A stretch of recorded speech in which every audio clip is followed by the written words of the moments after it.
Copyright Expelled. Book 5 in the Kitchen Witch series by Morgana Best. Narrated by Christie Bennett. Copyright 2016 by Morgana Best. Audiobook copyright 2026 by Morgana Best. Chapter 1. I shook the rain from my umbrella and left it in an ancient porcelain umbrella stand just inside the front door of Ruprecht's store, Glinda's. Unfortunately, I wasn't able to shake the rain from my clothes. It was a miserable wet day in Bayberry Creek, and I was drenched from head to toe. Anyone would have thought it was winter and not summer. Even Glinda's had taken on an uncustomary, dismal atmosphere. "It's wild out there tonight," my best friend and employee, Time, said by way of greeting. I nodded, wiped the rain from my eyes, and followed her through the maze of antique furniture to Ruprecht's apartment directly behind his store. I could tell something was going on as soon as I walked into the kitchen and saw Ruprecht, his granddaughter Mint, and Camino sitting around the large wooden table. "This is an intervention," Camino announced happily. I must have looked shocked, because Ruprecht hurried to correct her. "No, of course it's not, Amelia." His eyebrows shot skyward. "It's a surprise." He pushed a golden envelope across the table to me and gestured to me to sit down. I did so and picked up the envelope. "A golden ticket? Am I going to Willy Wonka's chocolate factory?" I had an insane desire to giggle. It must have been the stress of the last week. Ruprecht smiled.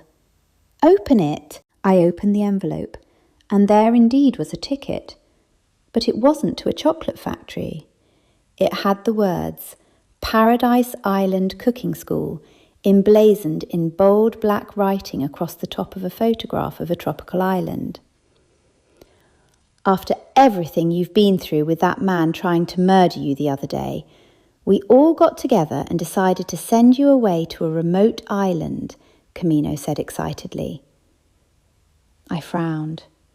Mercifully, Ruprecht interrupted her. "It's not a punishment or anything like that. Quite the contrary. You've been working long hours, a man just tried to kill you, and you've had to contend with your house. I mean, how many other people can say they have a living house?" "Not many," I answered truthfully. "The house is like a weird housemate, but at least it protects me." Everyone nodded and Time patted my arm. "Now, you know how your cooking's been improving, and we've explained to you that it's because you're just starting to use your powers as a witch." It was my turn to nod. Time pressed on. "We all thought you should get away and have a nice vacation, so we're sending you to a lovely cooking school on a tropical island, all expenses paid." Nice vacation. Cooking school. Wasn't that a contradiction in terms? I tried to process the information. "So you're sending me to a cooking school on a tropical island?" I did my best to look excited as I said it. Ruprecht beamed. "Yes, a whole week, with luxury accommodation on a beautiful tropical island in the Pacific Ocean. To be precise, it's in the Whitsundays off the coast of Queensland. You'll have peace and quiet and solitude for a whole week." "And cooking lessons?" I asked. Everybody smiled and nodded. I bit my lip. "Their insurance premiums will go up." Ruprecht handed me a cup of tea. I hadn't even seen him leave the table. "Amelia, you exaggerate. You haven't set a kitchen on fire with your baking since, when?" "Not for a month," Time responded cheerfully. I did not share their confidence. I was the world's worst cook. I had set rooms on fire, sent people to the hospital with food poisoning, and my cupcakes had even cracked concrete on more than one occasion. However, my poor baking ability was strangely linked with my not poor abilities as a witch. The fact that I had recently started to embrace those abilities had encouraged everyone that is, except me. I finally found my voice. I can't shut the shop for a week, I protested feebly. Nonsense, Time said. Business is picking up, and it would make sound business sense if you could learn to produce cupcakes to keep up with the higher turnover. So just take a week off and relax and learn to cook. Mint can replace you at the store. And so it was decided. And I was to be replaced by Mint and shipped off to a secluded island in the middle of nowhere. Or in the Pacific Ocean, just off the coast of Queensland, to be precise. An island which, knowing my luck, was probably populated by cannibals and surrounded by sharks. I looked up to see Time eyeing me speculatively. Unless, of course, you want to stay in town because you'll miss someone. I glared at her. Time had caught me kissing the magnificent Alder Vervain and hadn't let me hear the end of it since.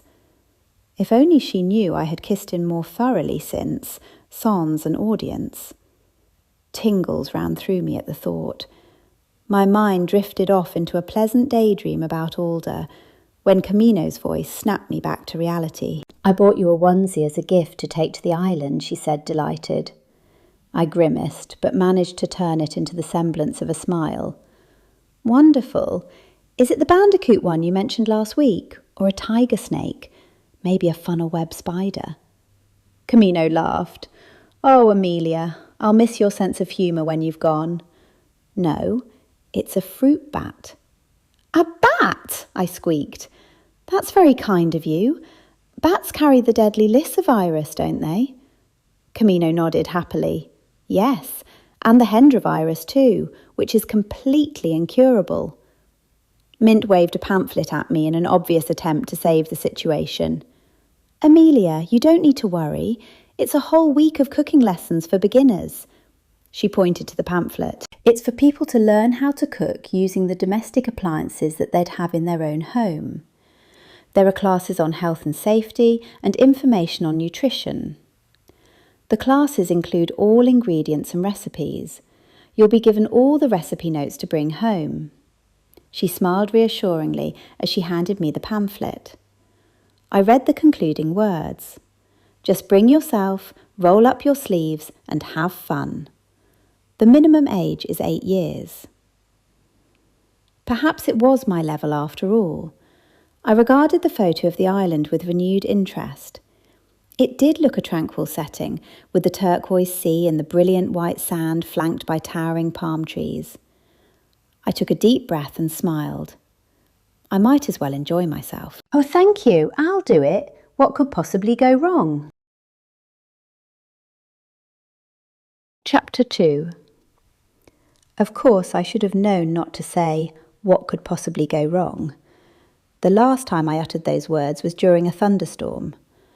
I said those words as I turned on the TV, which was promptly struck by lightning and exploded. I still had the burn marks on my arm years later. Still, there was no chance I would be struck by lightning today. The sky was clear and the waters were calm. I was on my way to Paradise Island in a boat, thankfully a large boat, and the island was only a 2-hour boat journey from the mainland. It was all quite civilised, not to mention safe.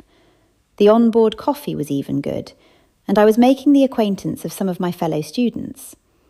All in all, it was turning out to be a pleasant experience. I've been there before, a woman announced proudly.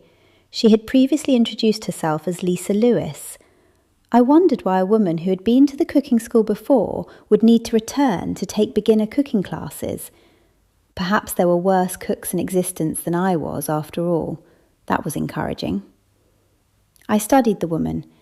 I was never any good at guessing someone's age, but she looked to be in her late 30s. The abundance of her makeup was exceeded only by the all-too-fake blackness of her hair, which contrasted rather unpleasantly with the inch of pale colour along the roots. She was overly dressed for a boat ride, down to spiky high heels and a rather short skirt. I thought she would not look out of place, standing on a street corner in a seedy area. But then I silently berated myself for my unkindness. The tall, distinguished man sitting next to her spoke up. I find this boat ride rather distasteful. His accent was British and rather posh. He reminded me strongly of Benedict Cumberbatch, only older. He extended a hand to me. "Hello, I'm Benedict." He paused as I gasped. "Fletcher, what do you do?" "What do I do?" I repeated stupidly. I thought he might have said, "How do you do?"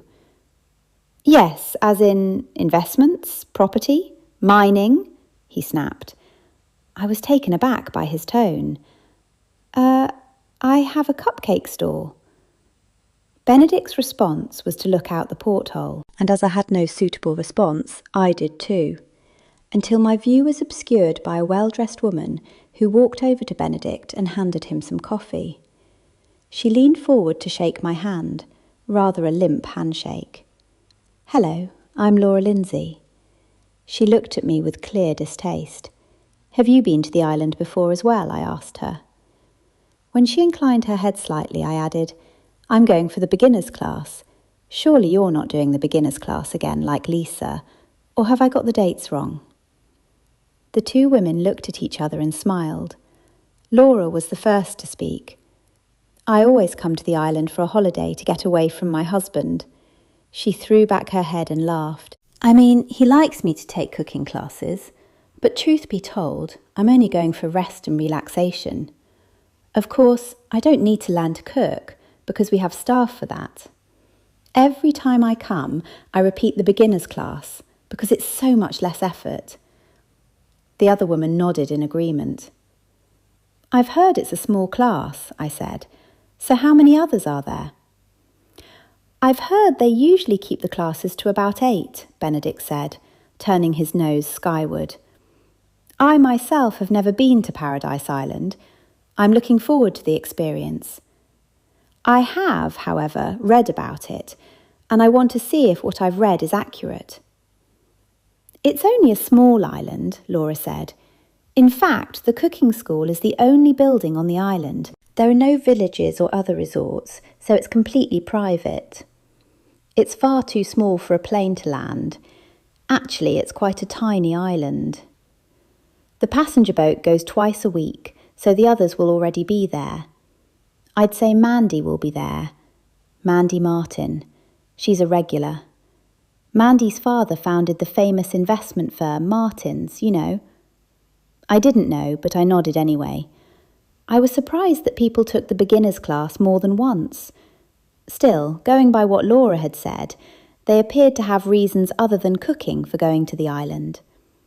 And judging by the predatory way she was looking at Benedict, I was beginning to have a good idea of just what those reasons might be. I sipped my coffee and once more stared out to sea. There was nothing but sea and the curvature of the earth. There was no sign of land whatsoever. While I found it pleasant and relaxing, I was more than a little apprehensive about the school. After all, my cooking had improved, but that wasn't saying much. I would hate to be expelled from the cooking school and sent home in disgrace. After another hour and a half, land came into view, much to my relief. I had become bored sitting there on the gently rocking boat. I considered myself lucky that I hadn't been seasick. As the boat drew closer to the island, I could see that Laura had been right. It was indeed a tiny island. I had once visited Daydream Island, which was also in the Whitsundays, and thought it was small, and this island was about the same size. The island was more or less flat at the front, but the back of it rose to a sharp, albeit low, peak. It was no doubt an extinct volcano. I hoped it stayed extinct for the term of my visit. The boat pulled into the jetty at a jagged outcrop of rocks, not quite the sandy beach I was expecting. Lisa must have followed my gaze. "Don't worry, Amelia.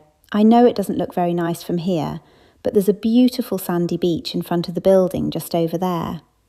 She pointed to her left, and when I stepped onto dry land, or to be precise, the wooden jetty with steel rails, I nearly tripped over the suitcases that someone had deposited there.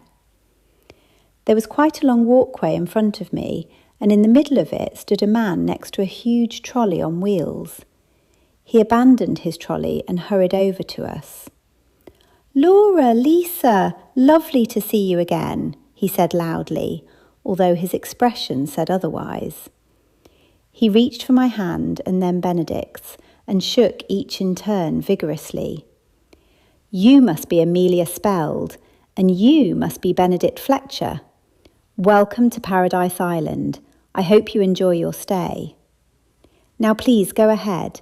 The others are waiting, and I'll bring up your suitcases.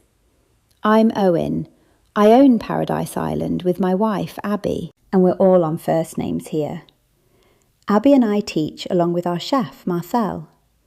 With that, he reached for the nearest suitcase, while the rest of us started our walk along the long, winding pathway.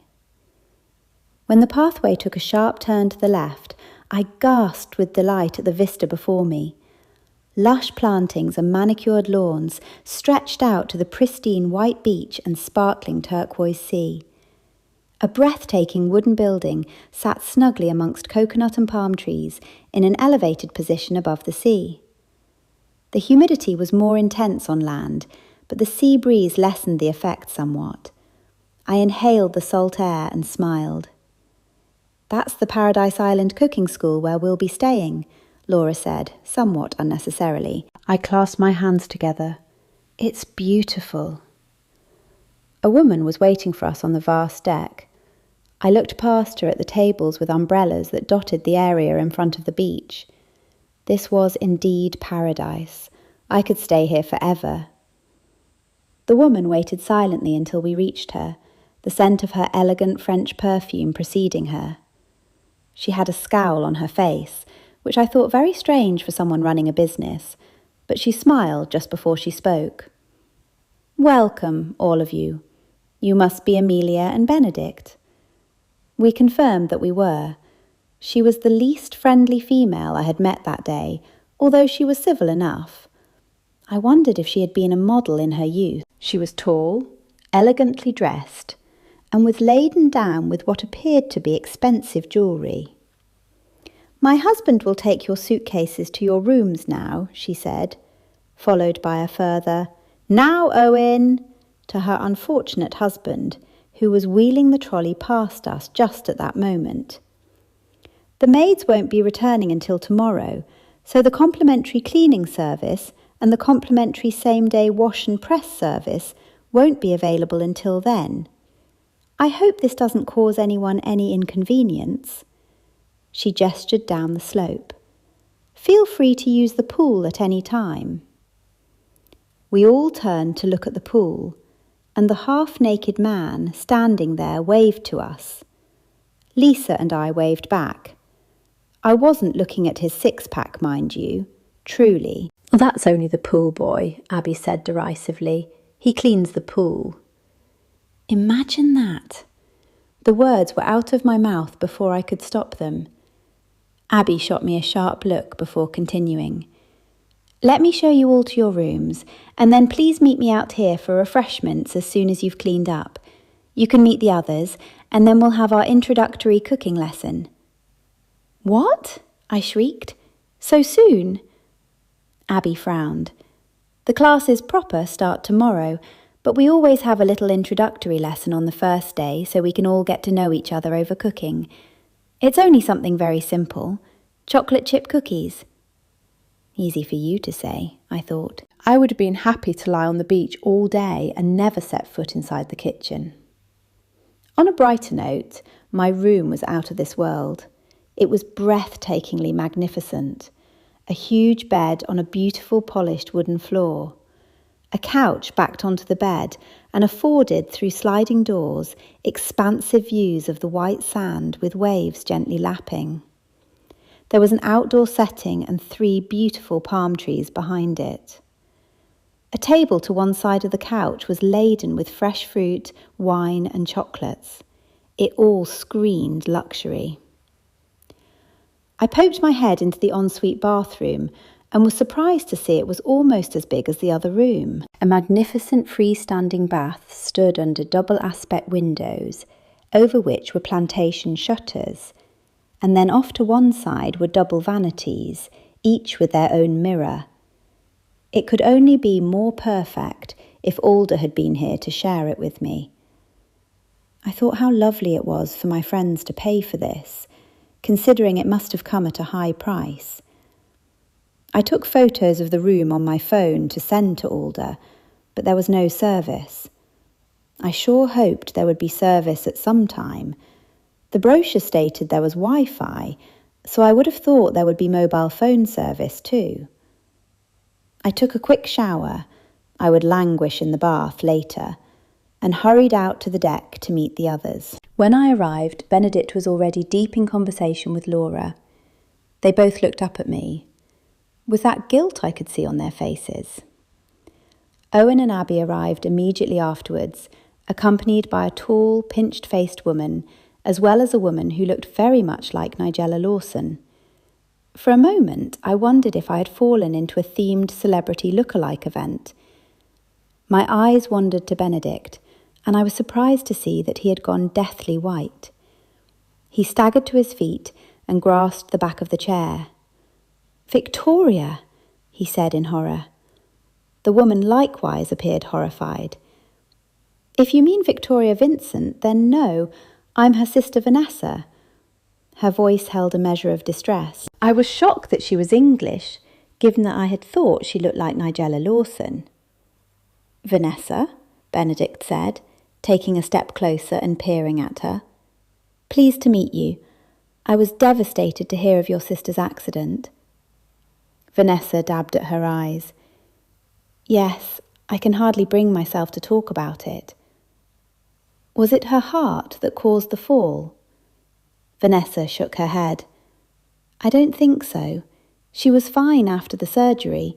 Her psychiatrist said she'd been talking of suicide for the months leading up to her death. It all came out at the inquest." "And this is Sarah Stafford," Abby said loudly, obviously trying to break the sombre mood that had descended on the group. "And Mandy Martin. Now we're just missing Michael Marshall." And right on cue, a man hurried over to the group. "Sorry I'm late. Hello, everyone." I took an instant liking to the man. He appeared to be in his 50s and had a decidedly cheerful manner. As the others chatted amongst themselves, I wondered how I would remember everyone's names. Benedict, the English gentleman, was easy enough because he looked like Benedict Cumberbatch. I would remember Vanessa because she too was English and looked like Nigella Lawson. I would remember Laura because she had a crush on Benedict, or so I thought. I looked around at the others. I figured I would remember Michael, the cheerful man, because he was older than everyone else in the group. Owen, the owner, was clearly henpecked by his wife and bore a remarkable physical resemblance to Owen from the Vicar of Dibley. It was the other three women I was worried I'd mix up: Abby, Lisa, and Sarah. The three women did look very much like Laura, but Laura was never far from Benedict and was always staring up at him longingly. I didn't think I was in any danger of confusing Laura with anyone. She would be the one closest to Benedict. Owen's announcement snapped me out of my reverie. "Please follow me to the teaching kitchen so we can have our introductory lesson." I always think baking is such an intimate thing, don't you? A choking noise sounded directly behind me. Chapter 3. I swung around to see Abby pulling a rude face at her husband's remark. She avoided my gaze and pushed past me to cross the deck. It was with great trepidation that I followed her into the kitchen. It was, as was to be expected, a huge professional kitchen, all stainless steel and shiny surfaces, yet it did not have a clinical feel, far from it. At any rate, kitchens always filled me with horror. I took careful note of the position of all the fire extinguishers, as well as the nearest exit. Owen directed us to sit on green and white metal seats at a long kitchen island facing the cooking area. That was the only splash of colour in the room, apart from the green feature wall behind the cooktops and ovens, and the floors were a timber colour, although I wasn't sure of their material, given that they did not look like real timber, and everything else was stainless steel with white countertops. The ceilings were quite high, and pendant lights hung low from them. The rest of the lighting was bright fluorescent, even though it was a sunny afternoon. Owen introduced the only person I had not yet met, a short, cranky-looking man. "This is Marcel de Vries," he announced proudly. "He's our French chef. He's been working for us for 9 years, ever since we opened the Paradise Island Cooking School.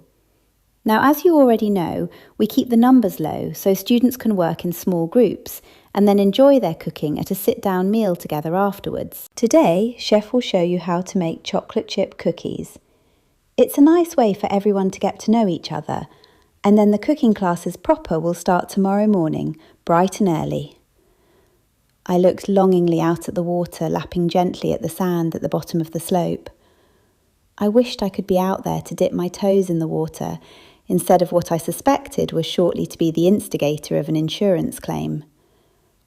The chef spoke very quickly, with a thick French accent, and waved his arms around like a windmill as he spoke. I didn't quite follow what he was saying, but he did say that chocolate chip cookies should be chewy in the middle. My heart sank to my stomach. I was happy with my last baking effort because the edges of the cupcakes weren't rock hard. There was no way I would be able to make something soft in the middle. Come to think of it, I didn't even know if chewy in the middle meant soft in the middle. I supposed I was about to find out. The chef bent over the fridge and then, with a flourish, produced butter. "Take unsalted butter straight from the fridge," he said excitedly. "And now there is brown sugar for caramel flavour, which gives it the edge, and white sugar for crunch." He demonstrated as he spoke. He moved rapidly, and I forgot everything as soon as he said it. Yes, I know he would give us a written recipe, but just the thought of baking made my mind go blank. It was on a par with doing taxes. I shot a look at the others, but they weren't watching the chef. I suppose this was all second nature to them. Abby was deep in conversation with Michael Marshall and kept touching his arm at intervals. Her husband, Owen, was likewise deep in conversation, but with Mandy. Benedict and Laura were playing footsies and making no attempt to hide it. I wondered if the cooking school was in actuality a front for a swingers club. I hoped no one thought I was a likely player. The chef did not seem to mind that no one appeared overly interested in his cooking, but that was likely because he was so engrossed in what he was saying that he hadn't noticed what anyone else was doing. "Start at a low speed until it comes together, and then start to increase the power," he said in his same rapid speech. "You can see how the butter and sugar ingredients have creamed together. Add eggs and a little bit of milk, and then whisk it around until they are combined." I tried to concentrate, but my heart was racing and my cortisol levels were out of control. Cooking always brought out the worst in me. The fact that he said, "You need to be precise when you're baking," just made matters worse. As he said something unintelligible, followed by 2 cups of plain flour and make sure they're level, I could sense my blood pressure skyrocketing. I leaned forward and forced myself to concentrate. "Now, it's very important to get this part right," he said. "Use 1/4 teaspoon of baking powder, 1/4 of a teaspoon of baking soda, and 1/4 of a teaspoon of salt." His hands moved so rapidly that my eyes had trouble following him. Just then, a loud text sound emanated from my pocket. I pulled out my phone and turned off the sound as I mumbled my apologies.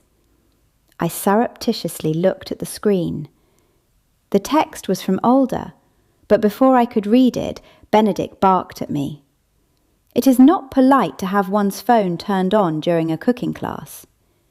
"That's right," Sarah snapped. "How rude." I wanted to say something cutting, but instead apologised. "I thought there was no service," I added. "Now, I tried earlier and couldn't get a call or a message out." Abby waved my concerns away. "That's quite all right. There is good service here most times, but there's a storm on the way. That usually plays havoc with the service. The chef, clearly oblivious to others speaking around him, continued. And now to the chocolate. Use top quality eating dark chocolate. No, not the for cooking chocolate. Cut it with a knife like this. He demonstrated in the manner of a serial killer with a hapless victim. So you have different shapes and textures, some big pieces, some little pieces, some shards. Make sure you cut it up finely enough, as you don't want large chunks. Good quality chocolate will stay soft when it's baked. Well, that's what you think, I thought. Wait till you try my cooking. I shuddered. And now to the part I was dreading. The chef declared that we should make our own cookies and that he, Owen, and Abby would oversee our efforts. I was glad at the promise of help, but to my dismay, none eventuated. Owen helped Mandy, and Abby helped Michael. The chef appeared fixated on Vanessa. The rest of us were left to our own devices. I did the best I could by copying the others, until Sarah noticed and glared at me. Abby appeared to notice my incompetence, as she occasionally called out instructions such as, "Fold that into the mixture," followed by, "No, not like that," several times. The chef then returned to the front. Now scoop the mixture onto your baking tray just so, remembering that the mixture will spread. Make each precisely the same size.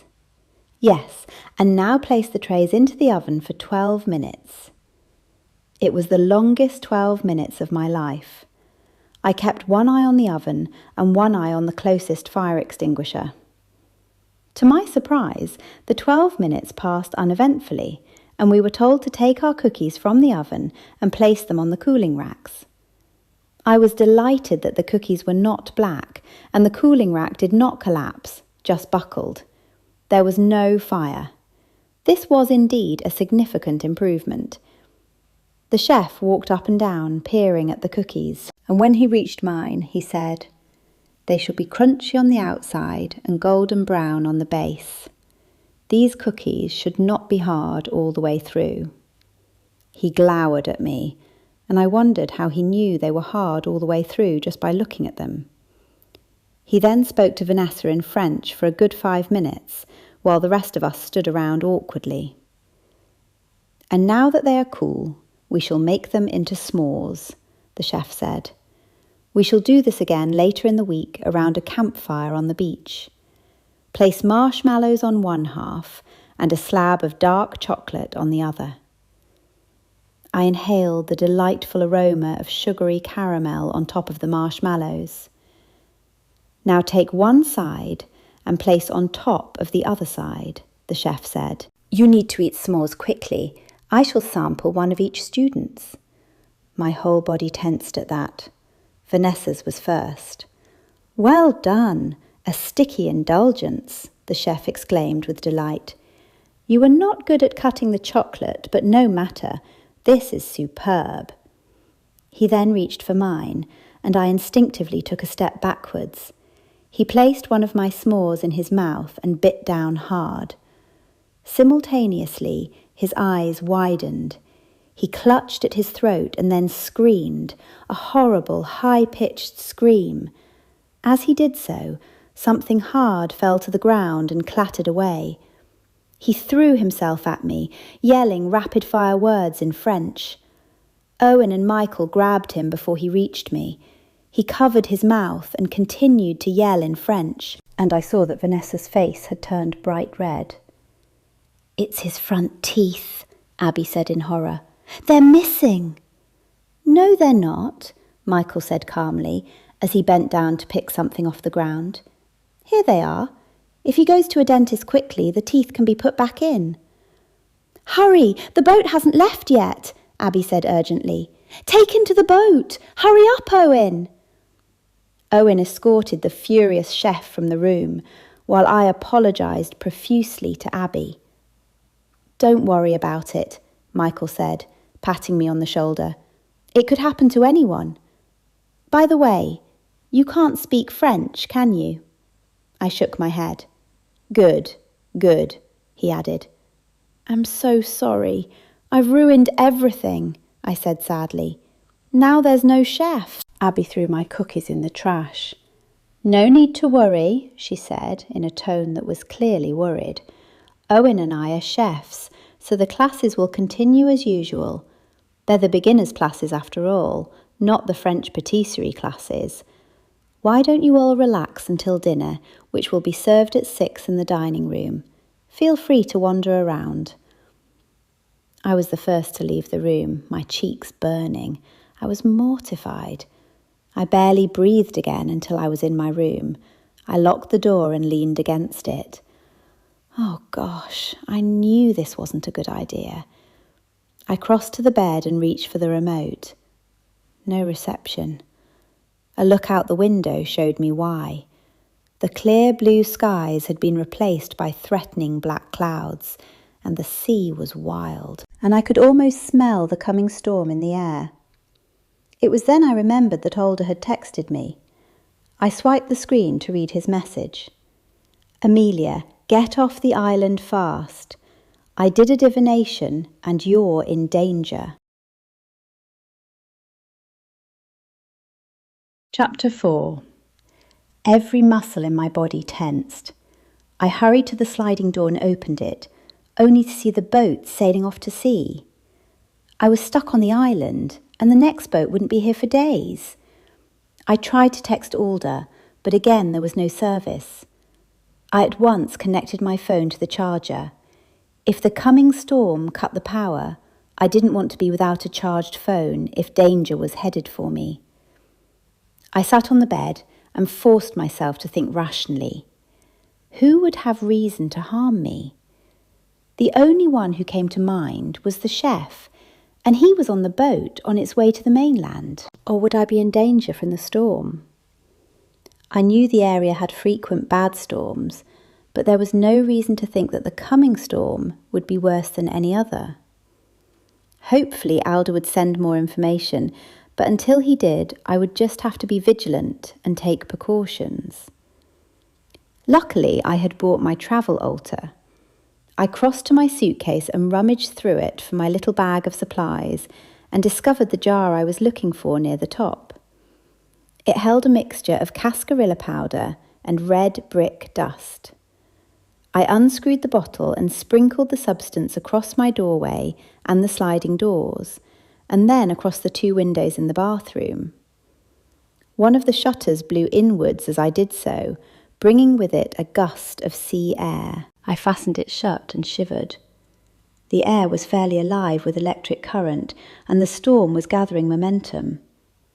I hurried back to my bag, retrieved 2 bay leaves, and placed 1 in each shoe as fast as I could. Now, what other protective measures did I have? I checked my phone again, but still no service. Energy was building, and I knew it was more than the storm. Why would I be in danger? Perhaps Owen and Abby wanted to do away with me because I had proven to all and sundry that I was a terrible cook. But would that be any reason to murder me? I suppose that depended on just how seriously they took food. After checking the locks on the doors and the latches on the windows, I threw myself back on the bed. I intended to close my eyes just for a minute to try to relax. When I awoke, it was dark, or dusk to be precise. I leaped out of bed and checked my phone.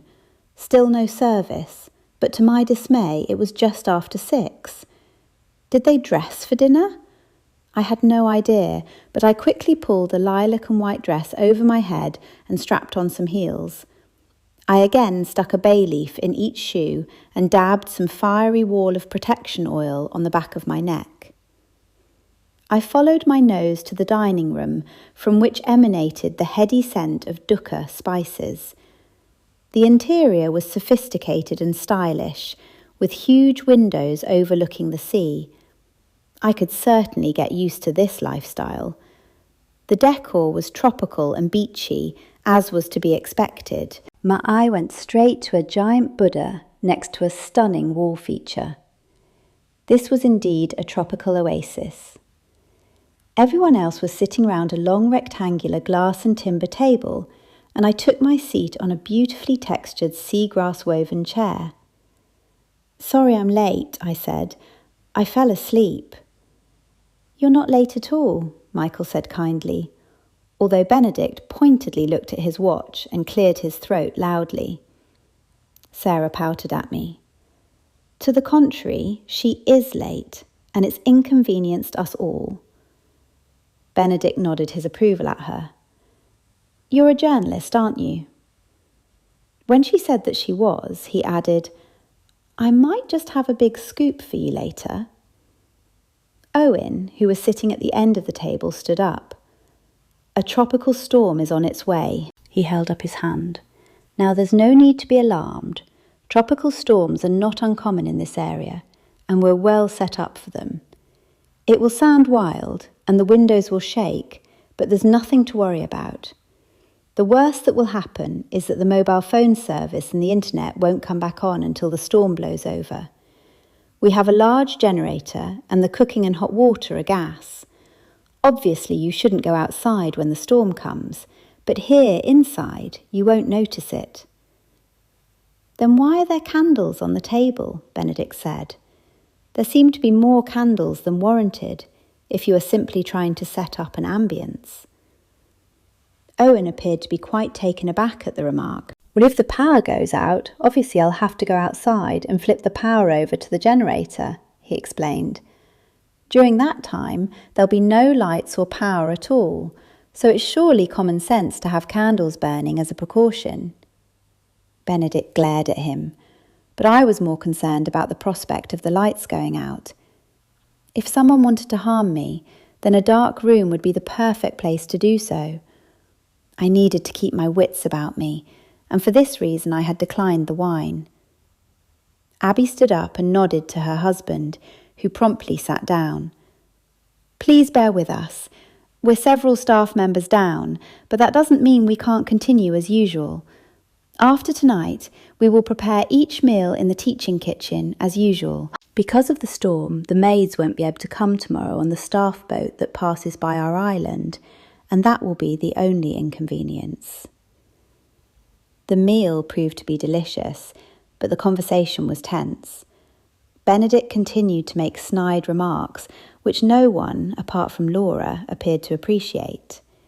He complained about the meal several times, and each time Owen's face grew redder. Abby didn't appear to mind, engrossed as she was with Michael. "Vanessa, you look very like your sister," Benedict said in a snarky tone. Vanessa simply glared at him and did not respond. She was visibly upset by his remark. "I thought it quite cruel of him to mention Vanessa's deceased sister. You know, you're," he continued, addressing Vanessa once more, but he was interrupted by Owen. "You're Benedict Fletcher," he said, standing abruptly. Benedict laughed softly. "Of course I am. That is the name under which I have booked, is it not?" Laura laughed too. Owen's cheeks puffed with anger. "You're the famous food critic." Benedict smirked. "How dare you come to our resort?" Abby pulled on Owen's sleeve, but he paid no attention. "You've ruined the reputation of many a cooking school with your nasty remarks." Abby tugged on Owen's sleeve harder, but he wrenched his arm away in what I guessed was a rare show of disobedience. A supercilious expression swamped Benedict's face. "Indeed, my article will be truly interesting this time. I shall comment on the amiable manner of the host and on the quality of the food, as well as the extracurricular activities." He said the word quality with derision. "I hardly came under false pretenses." Owen approached Benedict's chair in a belligerent manner. "I wasn't expecting a famous food critic to come to Australia." Benedict appeared unperturbed by Owen's proximity. "I'm conducting a tour of Australian cooking schools for my new book. I've heard a lot about your cooking school, and I'm here to see if the rumours are true." "But you'll ruin us," Owen said loudly, just as the windows shook in a sudden gust of wind. Abby, clearly alarmed, hurried to position herself between the two men. Benedict threw down his napkin with a flourish. "I am leaving," he said as he stood. "Good night." He hurried from the room. The lights flickered and thunder boomed simultaneously. Abby turned to her husband. "Owen, we should serve dessert. Now!" They cleared the table and scurried from the room, whispering to each other. I clearly caught the words, "ruin us," about 5 times. More thunder and lightning accompanied their departure. Laura pushed back her chair. "I'm scared of thunderstorms. I'll go to my room. Good night. Please make my apologies to our hosts." I wondered if it was as plain to everyone else as it was to me exactly where she was headed, directly to Benedict's room. I didn't think there was much doubt, but it was none of my business. "Are you all right?" Lisa asked Vanessa, who was furiously rubbing her temples. Vanessa shook her head. "I have the beginnings of a headache. Nothing to worry about." We all then sat in uncomfortable silence until Owen and Abby returned. "Sorry we took so long," Abby said when they finally did return, carrying desserts. "We were just, Her voice trailed away. She deposited a heavenly-looking dessert in front of me. Caramelized lemon saffron tart with torched meringue. You'll all learn how to make it later in the week." That was encouraging. I thought I would be good at torching the meringue, if I survived, that is. I still couldn't imagine the type of danger I was in. Benedict was the only one so far to have made enemies. I would be careful to stay away from windows and doors in case the storm uprooted a tree and blew it inside the building. I had seen every Final Destination movie, so I wasn't taking any chances. When everyone had been served, Mandy said, "I forgot to charge my phone. Please excuse me. I'll be right back." Owen stood up once more. "I forgot the flashlights. The electricity usually becomes intermittent in a storm, so please keep a flashlight with you during night hours." His words were punctuated by such a loud clap of thunder that everybody jumped. I had finished my dessert by the time he came back with the flashlights, and none too soon, as the lights were now flickering consistently. "What took you so long?" Abby snapped. "Just cleaning up," he muttered. Mandy returned to the table. "Oh, I'm so sorry. Everyone's finished their delicious dessert already. I got sidetracked and lost all track of time." She immediately tucked into her dessert. Owen rapidly ate his dessert and then checked that all the flashlights were working. He took the batteries out of the only one that he said didn't work properly and fiddled with them for ages. Abby was visibly annoyed. "I'll clear the table while you're doing that," she snapped. "Would anyone like coffee?" We all said that we would. Michael offered to help Abby, as did Lisa, but Abby declined her offer of help.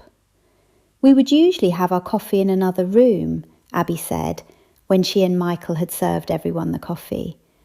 "But the storm's getting quite wild, and it's best if we stay together at this table with all the candles." Just then, the lights went out. I reached for my flashlight and then froze. I was relieved to see that the candles provided sufficient light to see everyone. In fact, they provided more illumination than I had thought they would. "Don't worry," Owen said. "The lights will probably come back on soon, so let's just wait and see. I won't go out to the generator house unless it's clear that they'll stay off." Vanessa stood up abruptly. "I'll have to go and take some Advil," she said. "Then I'll come back and enjoy my coffee." The storm outside was wild, so wild that I thought the roof might come crashing in.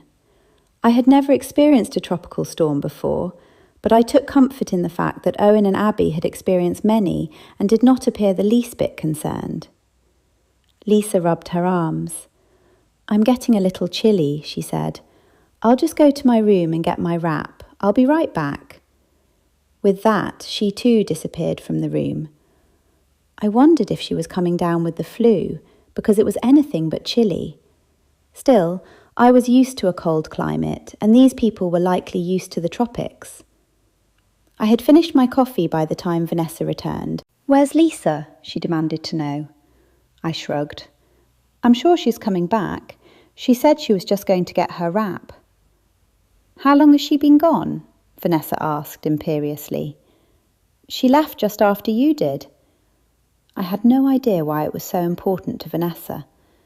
Lisa walked in at that moment, but Vanessa barely looked at her. I wondered if Vanessa was going to demand fresh coffee when a torrential gust of wind blew the shutters open with considerable force and the candles went out. Chapter 5. I was terrified. I heard but did not see at least one person running in the direction of the windows, and I heard the shutters slam shut. The howling in the room stopped, but the lights did not come back on. Just then, everyone in the room must have remembered their flashlights, because we all turned them on at once.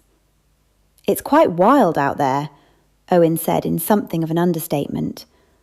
"I'll just pop out to the generator shed and switch over to the generator." The rest of us sat at the table while the walls shook.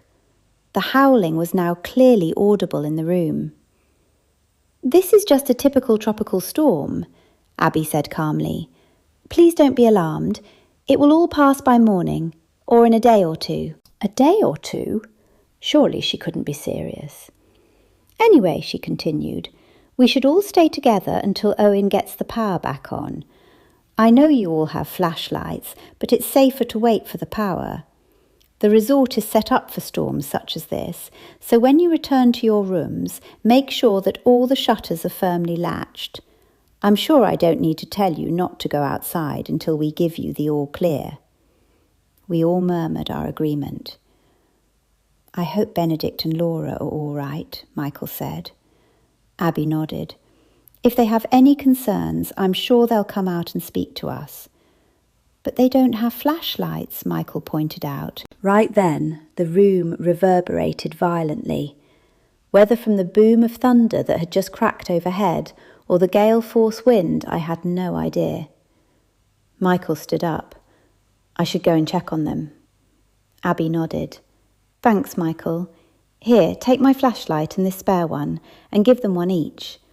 Benedict's room is quite close. It's the closest room to the staff kitchen, number 8. The lights came on for a second and then went off, just as Michael reached the far side of the room. I took it as a good sign that Owen was getting the generator working. I put my flashlight down on the table and realised that all my muscles were tense. I made a concerted effort to relax, but, try as I might, I could not get Older's text out of my mind. The shutters were now banging in a constant rhythm, and the howling wind outside sounded like something out of an old horror movie.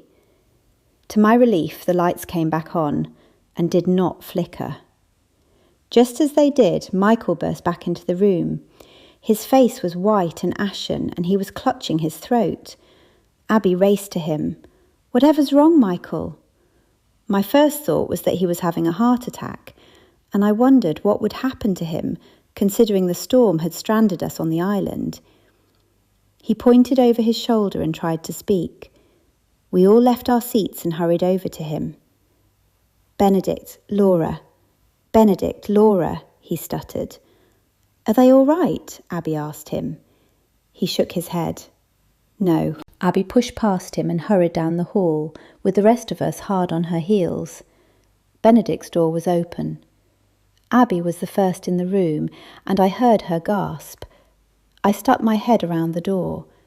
Benedict was lying on his back, with a large kitchen knife protruding from his chest, and Laura was in his bed. She too had been impaled with a kitchen knife. I averted my eyes from the gruesome scene and stepped back into the corridor. The others did likewise. Michael, who appeared to have recovered quickly, took charge of the situation. "Abby, do you have the key to this room?" Abby stared ahead, her eyes glazed. Michael shook her gently and repeated the question. "There's a master key in the office." Her voice trembled. "Okay, you go and get it and then come back here." After Abby left, the others spoke. but all their words merged into mumbo-jumbo to my ears. All were expressing surprise, wondering who could have done such a thing. But no one commented on the fact that Laura was in Benedict's bed. Their relationship must have been obvious to everyone. I was dumbstruck. My first thought was that the murderer was standing, if not only feet away from me, then elsewhere on the island. The storm had isolated all of us, so unless there was someone on the island I did not know about, the murderer was either Abby or Owen, one of the guests or the pool boy. The only person I could rule out with any certainty was myself. I leaned back against the doorpost for support. Abby returned and made to lock the door, but Michael stopped her. The police won't be able to get to the island until the storm blows over, so we need to take photographs of the crime scene. I'll do that now. He pulled his phone from his pocket and went back into the room. I assumed he was taking photos with his phone, but I had no wish to watch. That was a sight I would never forget, and I did not want to see it a second time. I had forgotten about Owen until he appeared in the corridor. He was drenched. What's going on? He looked genuinely surprised, so unless he was a good actor, perhaps I could rule him out as the perpetrator. Michael came straight to the point. Benedict and Laura have been murdered. Owen's jaw dropped. What? When no one said anything else, Owen marched into the room. He wasn't in there long before he emerged, white and shaken. But who? Who? No one had any response. Michael was the first to speak. Owen, you and I should remove the bodies to the cool room, while Abby can take the ladies back to the dining room. The cool room? Mandy asked. Michael nodded. The police won't be able to come until the storm blows over, so we can't preserve the crime scene as it is. I suggest Owen and I take the bodies to the cool room and then lock the door to preserve the crime scene as best we can for when the police actually do get here. I was grateful for his quick thinking. Actually, someone should stay at the door while we're taking the bodies to the cool room, Michael added, just so any evidence in there won't be tampered with. Who would tamper with any evidence? Sarah asked. Why, the murderer, of course, Michael said. Mandy gasped, but he pressed on. That's why I suggest you all stay together, perhaps just down the corridor, to make sure no one goes into the room. I've had an awful shock, Sarah said haughtily. I need to go and sit down. I need a brandy. Michael agreed. That should be all right, but I insist at least 3 women remain. I knew where he was going with that statement. He suspected more than one person might be involved in the murder. Abby led us to the end of the corridor, and we all studiously looked the other way while Owen and Michael took the bodies out of the room one by one. As soon as they had left with the second body, Abby hurried back and locked the door. Come on, ladies, I think we all need a strong drink. I had to admire her.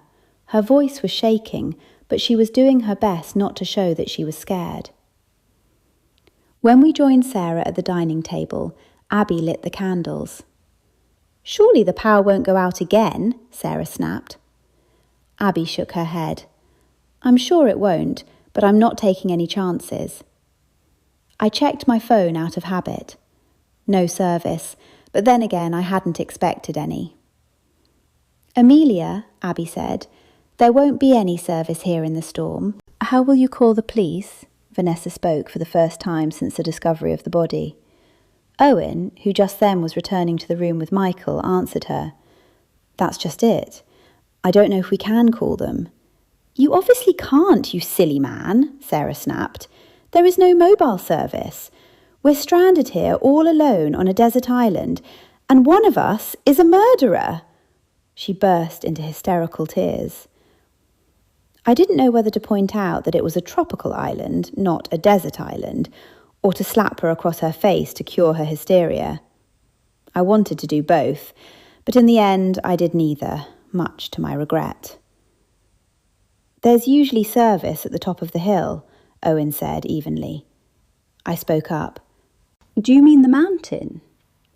I thought of the hill I had seen upon my arrival that looked like a volcano covered with dense vegetation. It's just a hill, Owen said. Even in the worst storm, we can usually get intermittent service up the top. But isn't it too dangerous to go outside in the storm? I asked him. We have 2 tunnels, Owen said. Quite big tunnels that were built many years ago, no doubt by pirates. The tunnels don't continue all the way to the top of the hill, but they do go most of the way, and we will only be outside when we're going the short distance from the end of one tunnel to the start of the other. Who is this we? Lisa asked him. Michael and I have just had a conversation about it, and we think we all need to stick together. Sarah pulled her hands from her eyes. You're afraid the murderer is going to pick us off one by one, aren't you? Her tone was still hysterical. Michael shook his head. I'm afraid there's no nice way to put this, so I'll come straight to the point.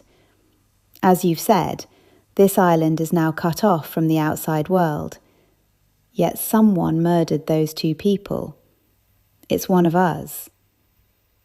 What about the pool boy? I asked him. He went on the boat yesterday, Michael said. He was supposed to come back tomorrow on the staff boat that goes past here to the next group of islands. There's no one else living on the island? I asked Owen. Abby answered for him. No, the island's too small for that. The others fell silent for a moment, no doubt trying to digest, as I was, that one of us was a cold-blooded killer. It's dark now, Michael said, so I don't think we should risk going to the top of the hill to call the police tonight. Let's all go to our rooms and then meet back here in the morning to try to get a call out to the authorities. Who exactly will be going up to the hill? Sarah asked. Owen and Michael exchanged glances. We'll decide tomorrow, Owen said. Abby and I will escort you all to your rooms now. I think you'll all agree that no one should be alone. That is, outside your own rooms. Make sure the doors are locked, and don't open your door to anyone, no matter what. And we should all meet back here in the dining room at 7.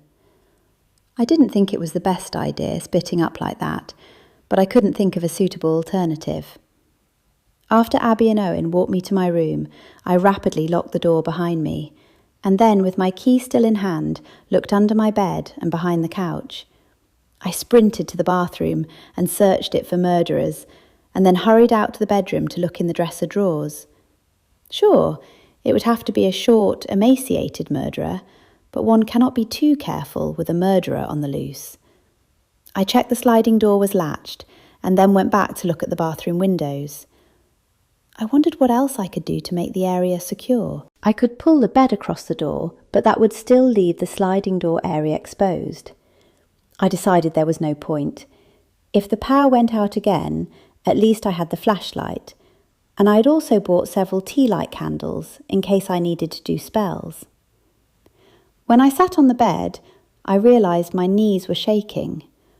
I was tired, but I was scared. I checked my phone again, but there was still no service. I'd have to make sure that I was one of the people to go up the hill the next day. I had to get a call through to Alder to tell him what had happened. I knew he'd be worried that he hadn't heard back from me, and I hoped he was doing spells to keep me safe. And I knew Time, Ruprecht, Camino and Mint would be worried too, and would no doubt realise I was in need of protection. The thought gave me some small measure of comfort. The wind blew wildly against the sliding doors. They continued to rattle violently, yet I could hardly hear them over the sound of my racing heart. I sat on the bed and clutched the phone to me. I wanted Alder there, but his message would have to do. I tried to think through the situation rationally. Owen and Abby had run the Paradise Island cooking school for the past 9 years. Surely I would have heard if someone else had been murdered on the island. So that meant they weren't serial killers.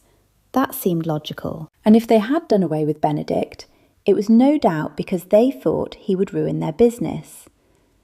Perhaps Laura was collateral damage, wrong place, wrong time. If that was the case, and while it was entirely reprehensible, by my reasoning, they were unlikely to murder anyone else. Still, I couldn't shake the feeling that there was going to be another murder.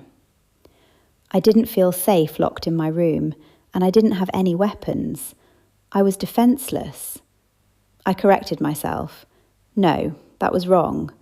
I was a dark witch. I was powerful. So why didn't I feel powerful as I sat huddled, clutching my knees to me with Older's message in my lap and jumping at every sound?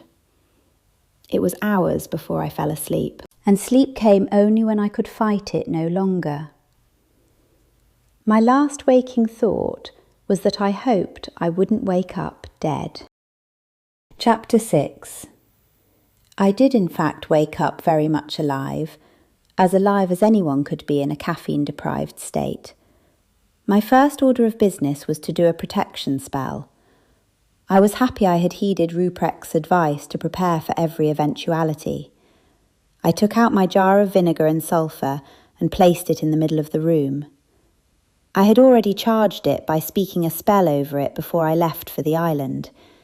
This was an old method to drive away harm. The storm had not abated. The rain pelted loudly and viciously against the sliding doors. I pulled back the curtain to look out, but could see nothing but a wall of water. I carried 2 sticks of incense to the bathroom and placed them in the bath. One was dragon's blood, and the other was a combination of frankincense and myrrh. Together, the 3 made up fiery wall of protection incense. I put some comfrey root in my jeans pocket. It was for protection while travelling, and I would be travelling up the hill soon enough, or so I hoped. With that in mind, I wrote the names Abby, Owen and Michael, as they were the decision makers, on a piece of paper, and under their names wrote, "I am easily permitted to go up the hill whenever I want." I added some sugar for sweetness, so that they would be sweetly disposed to me, and some calamus root and licorice root for compulsion. Yes, I know it was a spell to get them to agree to allow me up the hill, but this could be a matter of life and death, and in my magical tradition, that is, eclectic traditional witchcraft, with some borrowing from hoodoo, it wasn't an ethical dilemma at all. Not all witchcraft paths share the same views. I took the fiery wall of protection oil that was sitting on the dresser, and with it drew a large pentagram with my finger on the door and all the windows. I said the words as I did so. "With this pentagram I here write, protect me both day and night." I drew a pentagram on each mirror while uttering the words, "Protection spell where you are set, shall easily drive away all threat. All evil entering this place is driven backwards with all haste. I set this down and do agree. This is my will, so mote it be." I placed a bay leaf at every corner of the bedroom and the bathroom. I checked my phone for service before I left the room, no luck as usual, and hurried down the corridor to the dining room. "Am I late?" I said, upon seeing I was the last one to arrive. "No," Abby said, "we all just got here early." I did a quick head count and saw, to my relief, that everyone was present and accounted for. The life-saving aroma of coffee beckoned to me. I hurried over to pour myself a cup, just as Abby spoke again. "We were just about to decide who should go up the hill and who should stay here." Michael interrupted her. "And I was thinking that Owen should go up the hill with half the group, and I should stay here with Abby." When Owen raised his eyebrows, he pushed on. "Abby and Owen are the owners of the place and know the territory. I don't mean to be sexist, but Owen would be more capable of handling, shall we say, an intruder than Abby. If Abby stays in the building, then a man should stay with her." "It makes sense to me," I said. No one else disagreed. "I insist on going up the hill," Sarah snapped. I get claustrophobia and anxiety, and nausea, from being locked in a room. Nobody pointed out to her that the resort was hardly a room, but no one would be likely to disagree with her, given her temper. I want to go up the hill too, I said firmly. I'm very good at cross-country running and hill climbing. It was a blatant lie, but to my surprise, nobody disagreed with me. It must have been the spell working. It was all too easy in the end. It was settled that I would go up the hill with Owen, Sarah and Vanessa, while Mandy, Lisa, Abby and Michael stayed in the building. Everyone appeared to be tense and shaken, as was to be expected when a double murder had occurred, and I suppose that no one would feel any better until the police arrived and took over, or better still, until we could get off the island. Everyone, that is, except the murderer or murderers. I had to accept the fact that more than one person might be involved. I had to keep myself safe until help arrived.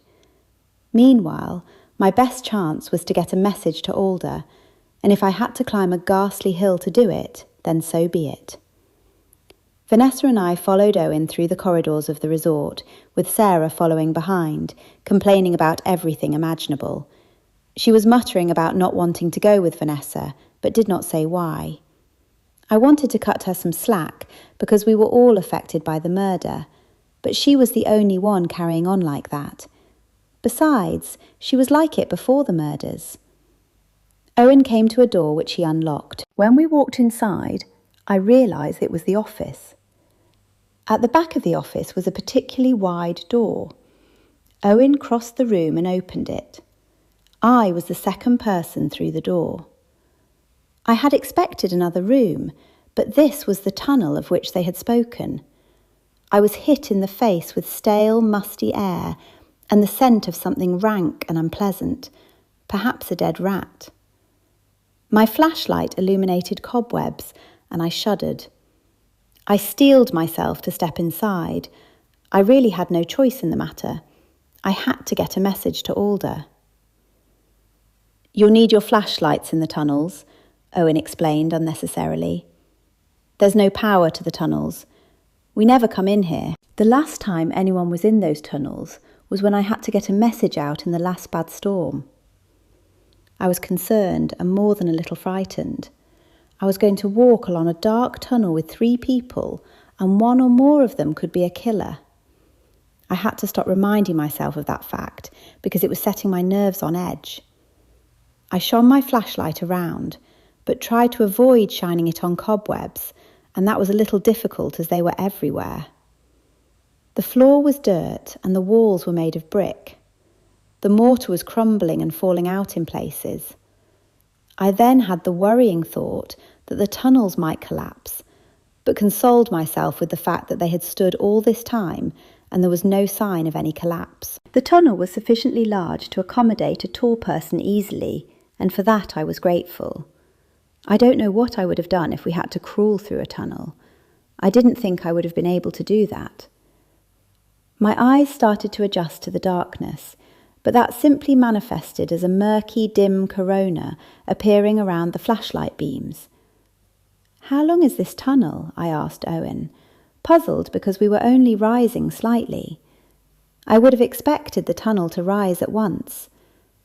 Before he could answer, Sarah and Vanessa had an argument. They had fallen behind, and I couldn't hear what they were saying. "Hurry up and keep up, you two," Owen said.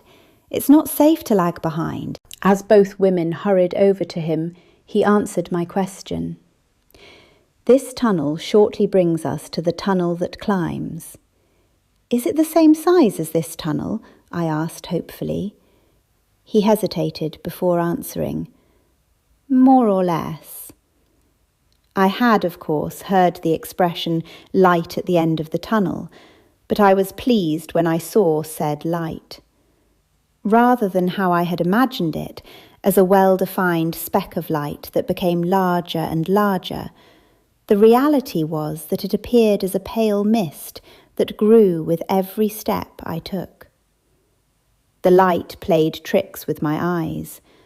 First, I fancied I saw the silhouette of a giant black cat, and then the figure of a menacing man. I knew they were but shadows, but the sight filled me with the same dread I had felt as a young child, hiding in my bed, watching the shadows play over my closet doors. Owen motioned for us to stop. When we come out of this tunnel, we have to make our way over the short distance to the opening of the next tunnel. The wind will be very strong, so take care not to be blown over. We gathered at the entrance to the tunnel, and I noticed outside 2 axes stuck in a wood chopping block. I figured it was not the best idea to have 2 axes in the open when there was a murderer on the loose, and I was about to point this out to Owen, but he yelled, "Follow me!" and sprinted from the tunnel. The rain lashed out at me with fury as I approached the second tunnel's entrance. The sound of the storm's roaring was deafening. I could barely stand, and I wondered how I would make it the short distance to the other tunnel. I whipped around as Sarah screamed. "Don't leave me alone with her!"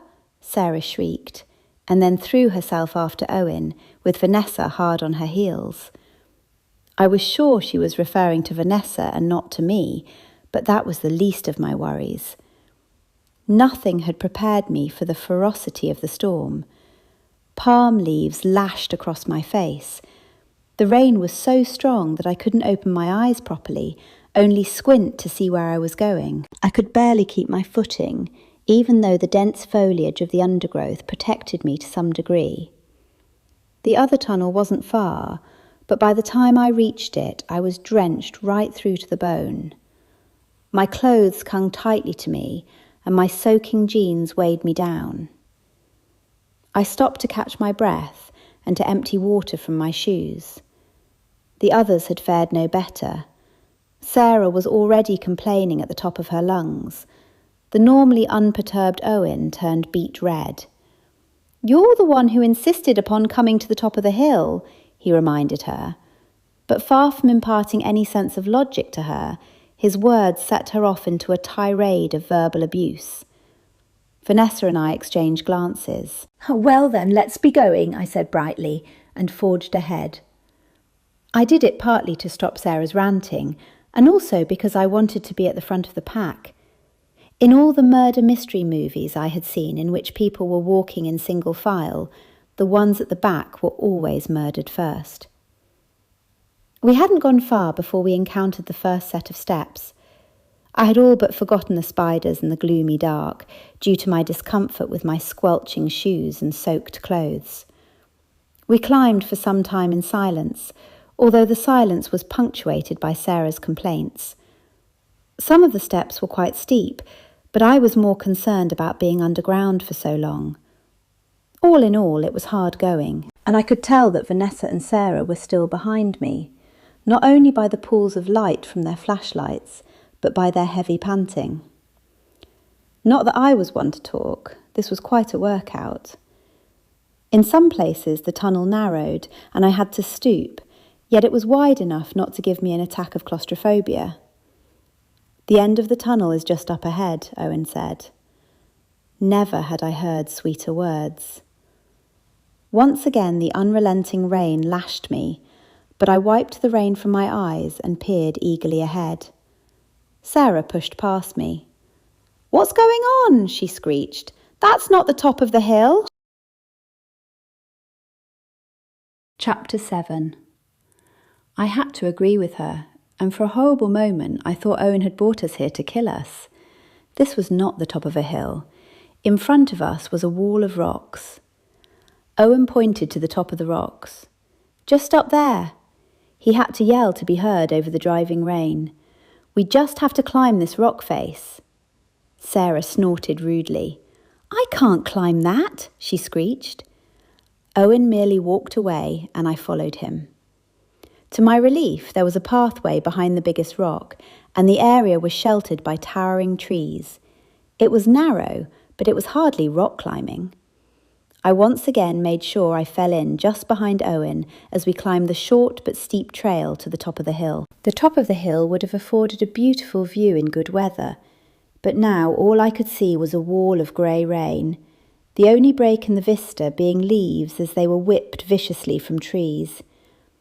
I pressed my back against a small rock and sat down so I could keep an eye on the other three and so no one could come up behind me. They were all intently staring at their phones, and I assumed Owen was trying to reach the police. I had already written a text to Alder. I pressed send and held my breath as the little bar moved slowly across the screen. My hopes rose as the bar reached the side of the screen, but then the message came up. Your message cannot be sent. Try again. I tried again. Same result as before. I repeated the process several times, sometimes looking up at Owen to see if he had managed to get through to the police, but given that he hadn't said a word, I supposed he hadn't. As I pressed try again for the umpteenth time, it sent, and I heard Owen's voice speaking urgently. Thank the goddess. I tried to call Alder, but it went straight to voicemail. I left a rapid message and then tried to call Time. Just as I did so, the service dropped out. I've told the police, Owen said. Thank goodness for that. How long before they can get here? Vanessa asked him. Not until the storm stops, obviously, Owen said. She obviously is asking how long before the storm stops, Sarah said in a snarky tone. It seems to be dying down now, Owen said, but I have no idea how long it will take before the police can get here. I realised that the storm was indeed lessening. When I had run between the two tunnels, I had barely been able to stand, but we had climbed the rocks without the violent winds. The storm usually comes in cycles, Owen said, so we had better get back before it picks up again. On the way back down the rocky formation, which I found harder going down than up, a horrible thought occurred to me. What if Owen was the murderer and hadn't really called the police? Vanessa and Sarah, did either of you call the police? I asked them. I was leaving that up to Owen, Vanessa said behind me. I stopped and looked behind at Sarah. Why did you stop like that? She snapped at me. I could have fallen. Did you call the police? I asked her, standing my ground. No! She made to push past me, but I hurried ahead. We all rushed into the tunnel just as the wind picked up force again. Once more, I found going down harder work than going up, probably because it was hard to keep my footing. It would be a long way to fall, and there were no guide rails. I tensed every time I heard a movement behind me, wondering if someone would push me. Nevertheless, the tunnel did wind around and level out for short distances regularly, so anyone who was pushed would be able to break their fall easily enough. I kept a close eye on Owen and made sure he stayed in front of me. I made a mental note to take up some exercise and to stop eating so many cupcakes. It seemed that we had been gone for a very long time, but that was probably because of my lack of fitness. Vanessa and Sarah, to the contrary, looked like they spent a lot of time in the gym. My calves were aching by the time I reached the flat tunnel. Once again, the wind was violent between the two tunnels, and once more I was thoroughly soaked. Blisters were forming on my heels from walking all the way in soaking wet shoes. On the bright side, it had all been worth it, because I had got the message to Alder telling him of my predicament. The thought warmed me right through. As I sprinted for the entrance of the flat tunnel, I noticed there was only one axe in the chopping block. Perhaps I had only imagined two before. I ran faster as the hairs on the back of my neck stood up. I ran blindly into the tunnel and bumped into Owen, sending him stumbling forward. "Oh my gosh, I'm so sorry," I said. He nodded and moved forward. No doubt he hadn't heard what I said, because we were too close to the entrance and the wind was deafening. Thunder had started again, and the ground shook with every thunderclap. I was glad there had been no lightning when we were at the top of the hill. We reached the tunnel door, which Owen pulled open, and we walked into his office. The light hurt my eyes, and I blinked rapidly. Vanessa was right behind me, and she was out of breath. I wondered why, because that was the first time I had seen her puffing. "Where's Sarah?" Owen said. Vanessa looked behind her. "I thought she was right behind me." Owen called out, but there was no response. "Come on, all three of us will have to go back and look for her. Stay close, mind you." Don't ask me how, but I just knew something was terribly wrong. I didn't want to go back into the tunnel, but I knew I had no choice. I stayed close to Owen and Vanessa as we made our way back along the tunnel. The sense of dread increased with every step. We reached the end of the tunnel and stopped. "We couldn't have passed her," Owen said. "The tunnel isn't wide enough." "Well, something's happened to her," I said with certainty. No one disagreed with me. Owen turned to Vanessa.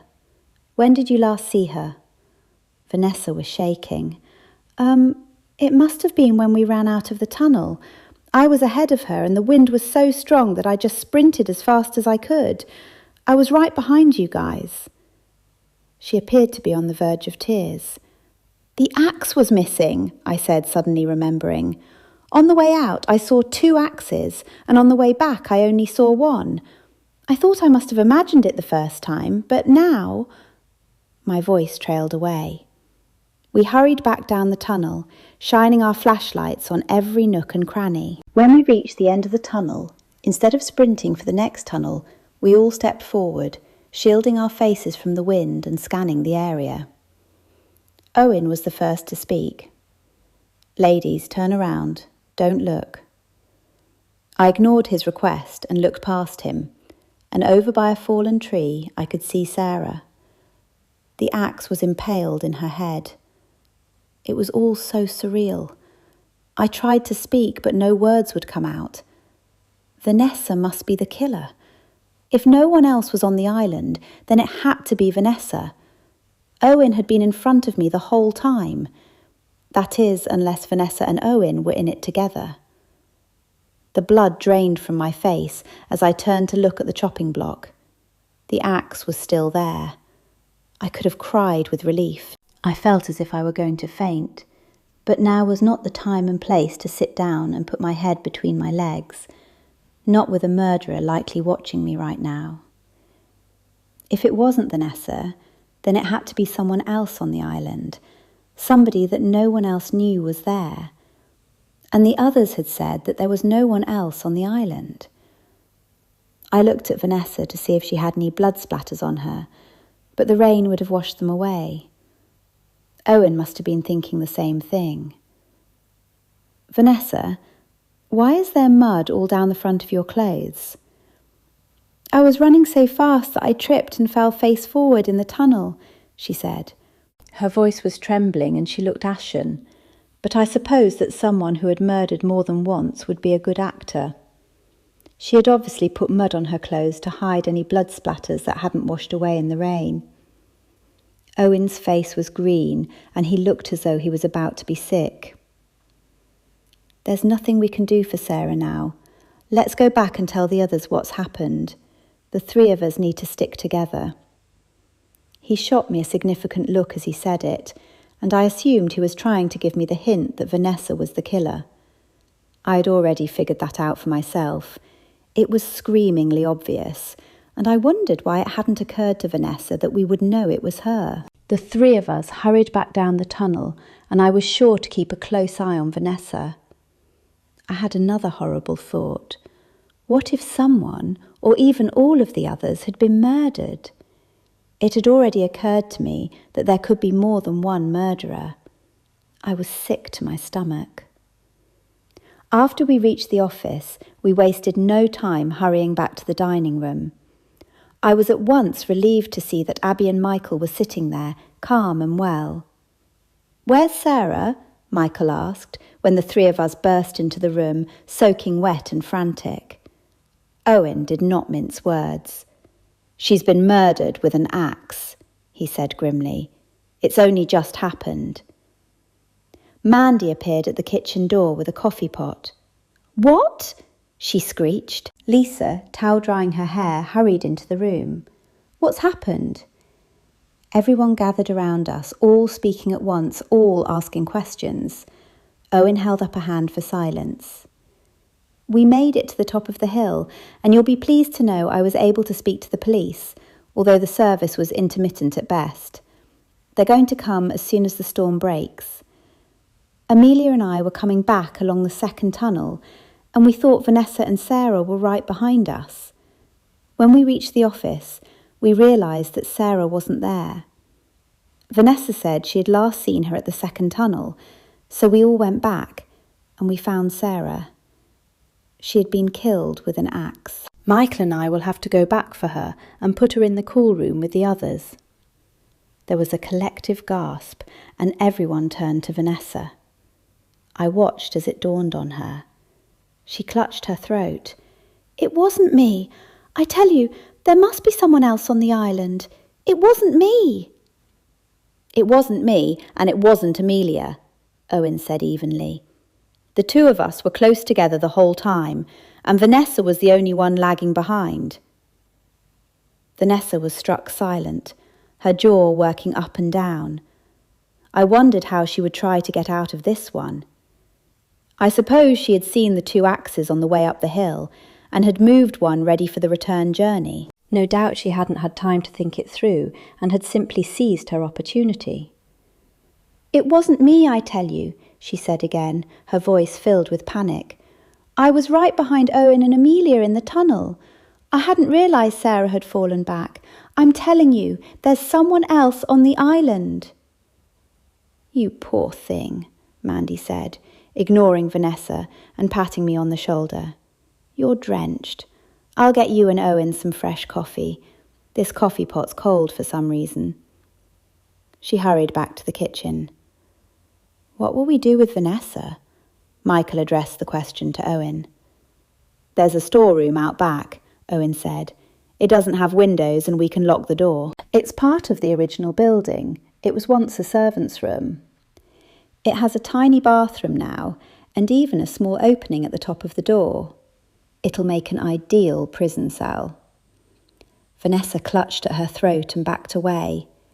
You can't lock me up. It wasn't me. Just then, a loud scream erupted from the kitchen. Chapter 8.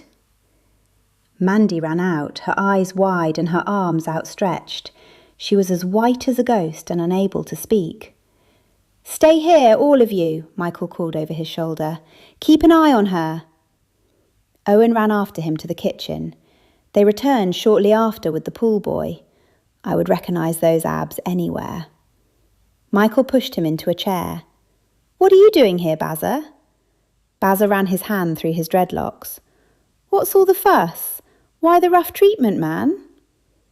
You were supposed to have left the island yesterday, Owen said angrily. Explain yourself. Bazza leaned back. What's the problem? I had a migraine, so I went to bed, and when I woke up, I'd missed the boat. I was sick from the migraine, so I slept all night until this morning. I'm off duty anyway, so why does anyone care what I do? What's going on? Why are you soaking wet? Where's your shirt? Michael asked him. Duh, I've just had a shower. Why are your shorts soaking wet then? Michael said. Bazza shrugged and looked unconcerned. I didn't want to bother drying myself too much because I was starving. I was in a hurry to get some food. What's wrong with that? It's not against the law, is it? He laughed at his own joke and then studied his thumbnail. But murder is against the law, Michael said. Bazza's expression changed. Are you for real? Two of our guests, Benedict Fletcher and Laura Lindsay, were stabbed to death last night, and Sarah Stafford was murdered only minutes ago, outside the tunnel with an axe. But you already knew that, didn't you? Michael added. Bazza shook his head. You're kidding, right? When no one spoke, he jumped to his feet and pushed the chair back. Murder? Here? Michael shoved him back into the chair. Stay right where you are and don't make any sudden moves. Bazza looked wildly around him.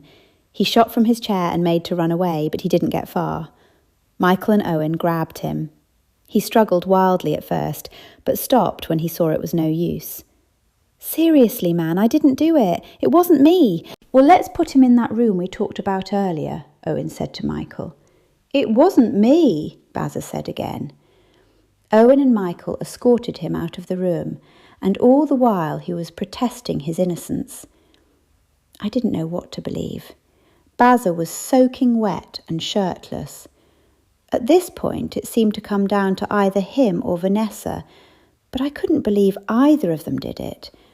Still, I had to remind myself that someone was the murderer.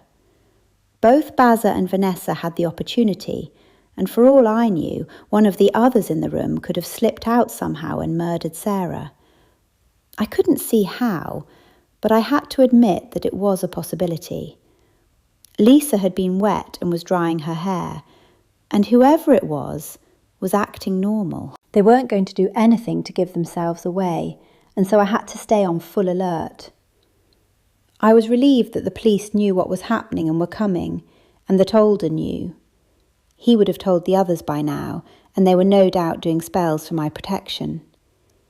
I also had done spells for my protection, but I was still worried.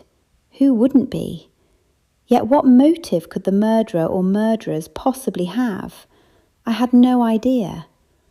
What connection was there between Benedict, Laura and Sarah? If Benedict was the target, then Laura simply could have been there at the wrong time, and the same could be said for Benedict if Laura had been the target. Yet what did either of them have to do with Sarah? I remembered that Sarah was a journalist. Benedict was a famous food critic, and he had said he had a scoop for her, so there was a connection right there. It might not have anything to do with the murder, but it was a plausible strand of evidence for a possible motive. There was also the possibility that one person was the target and the other two had been murdered to cover up that fact, to throw the police off the track. I wondered if anyone else could be on the island, someone undetected, but I thought it unlikely.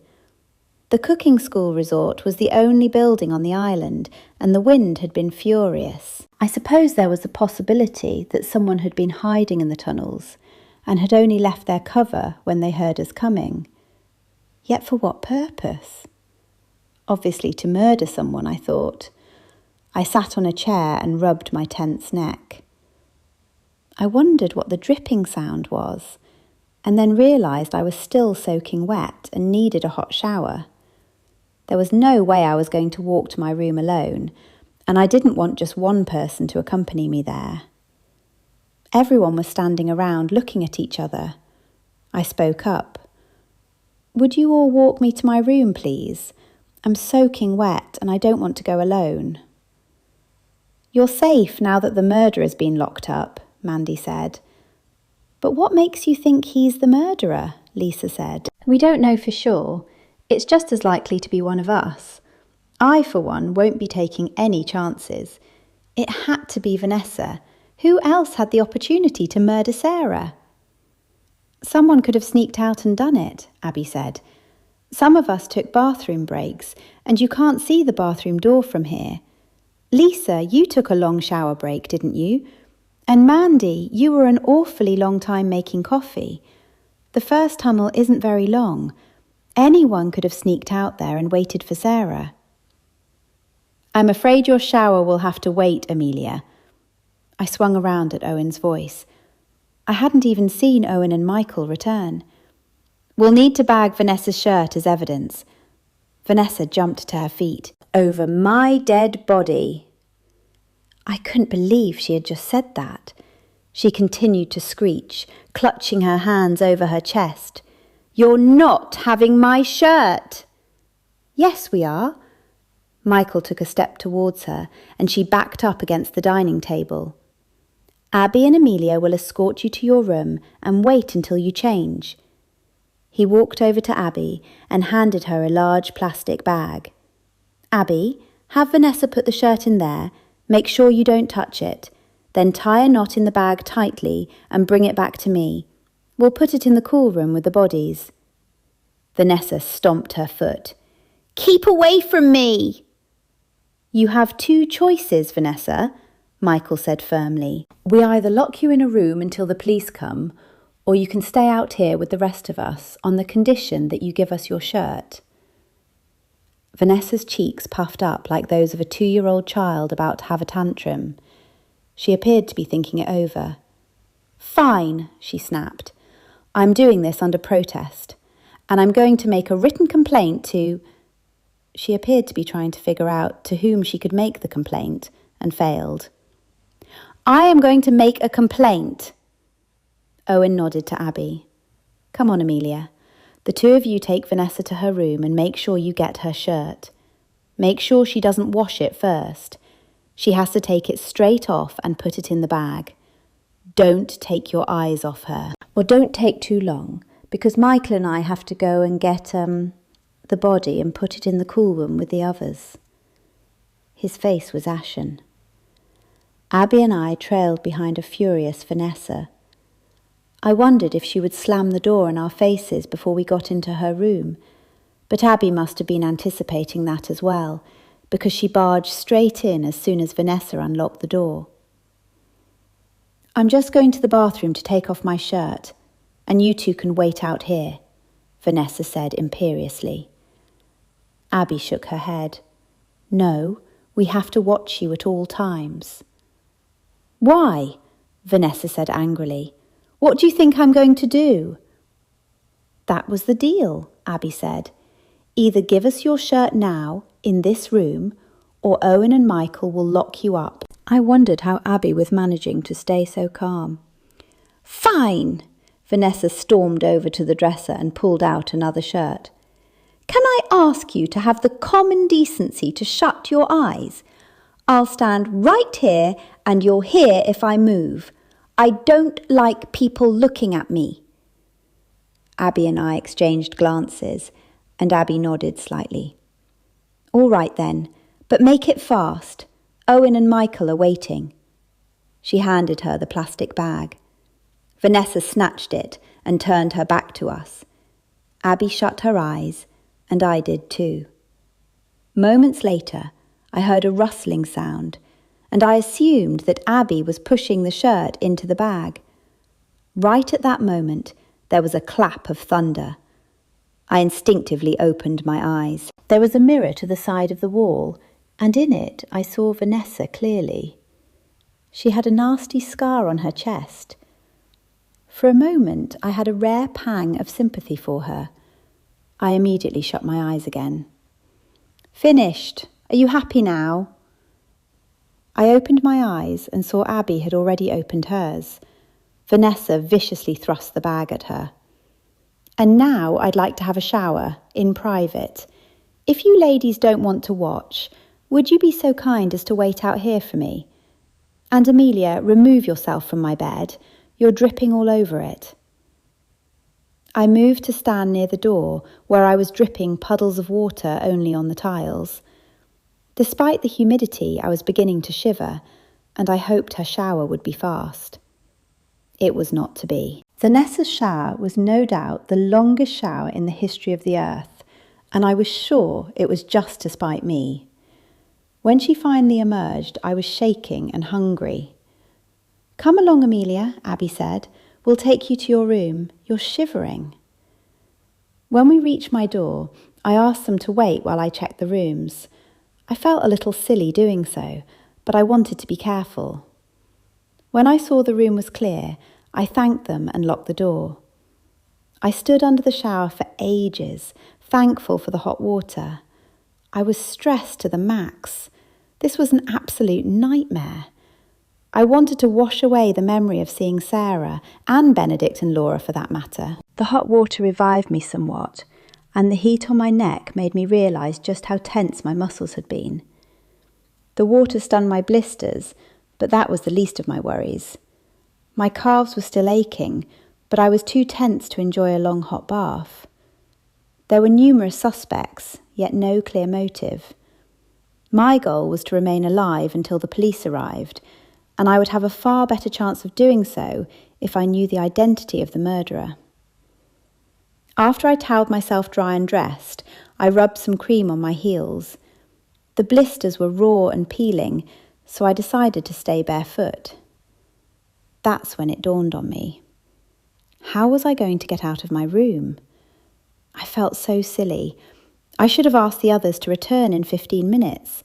Now I would either have to stay in my room or go back to the dining room where I assumed the others were still gathered.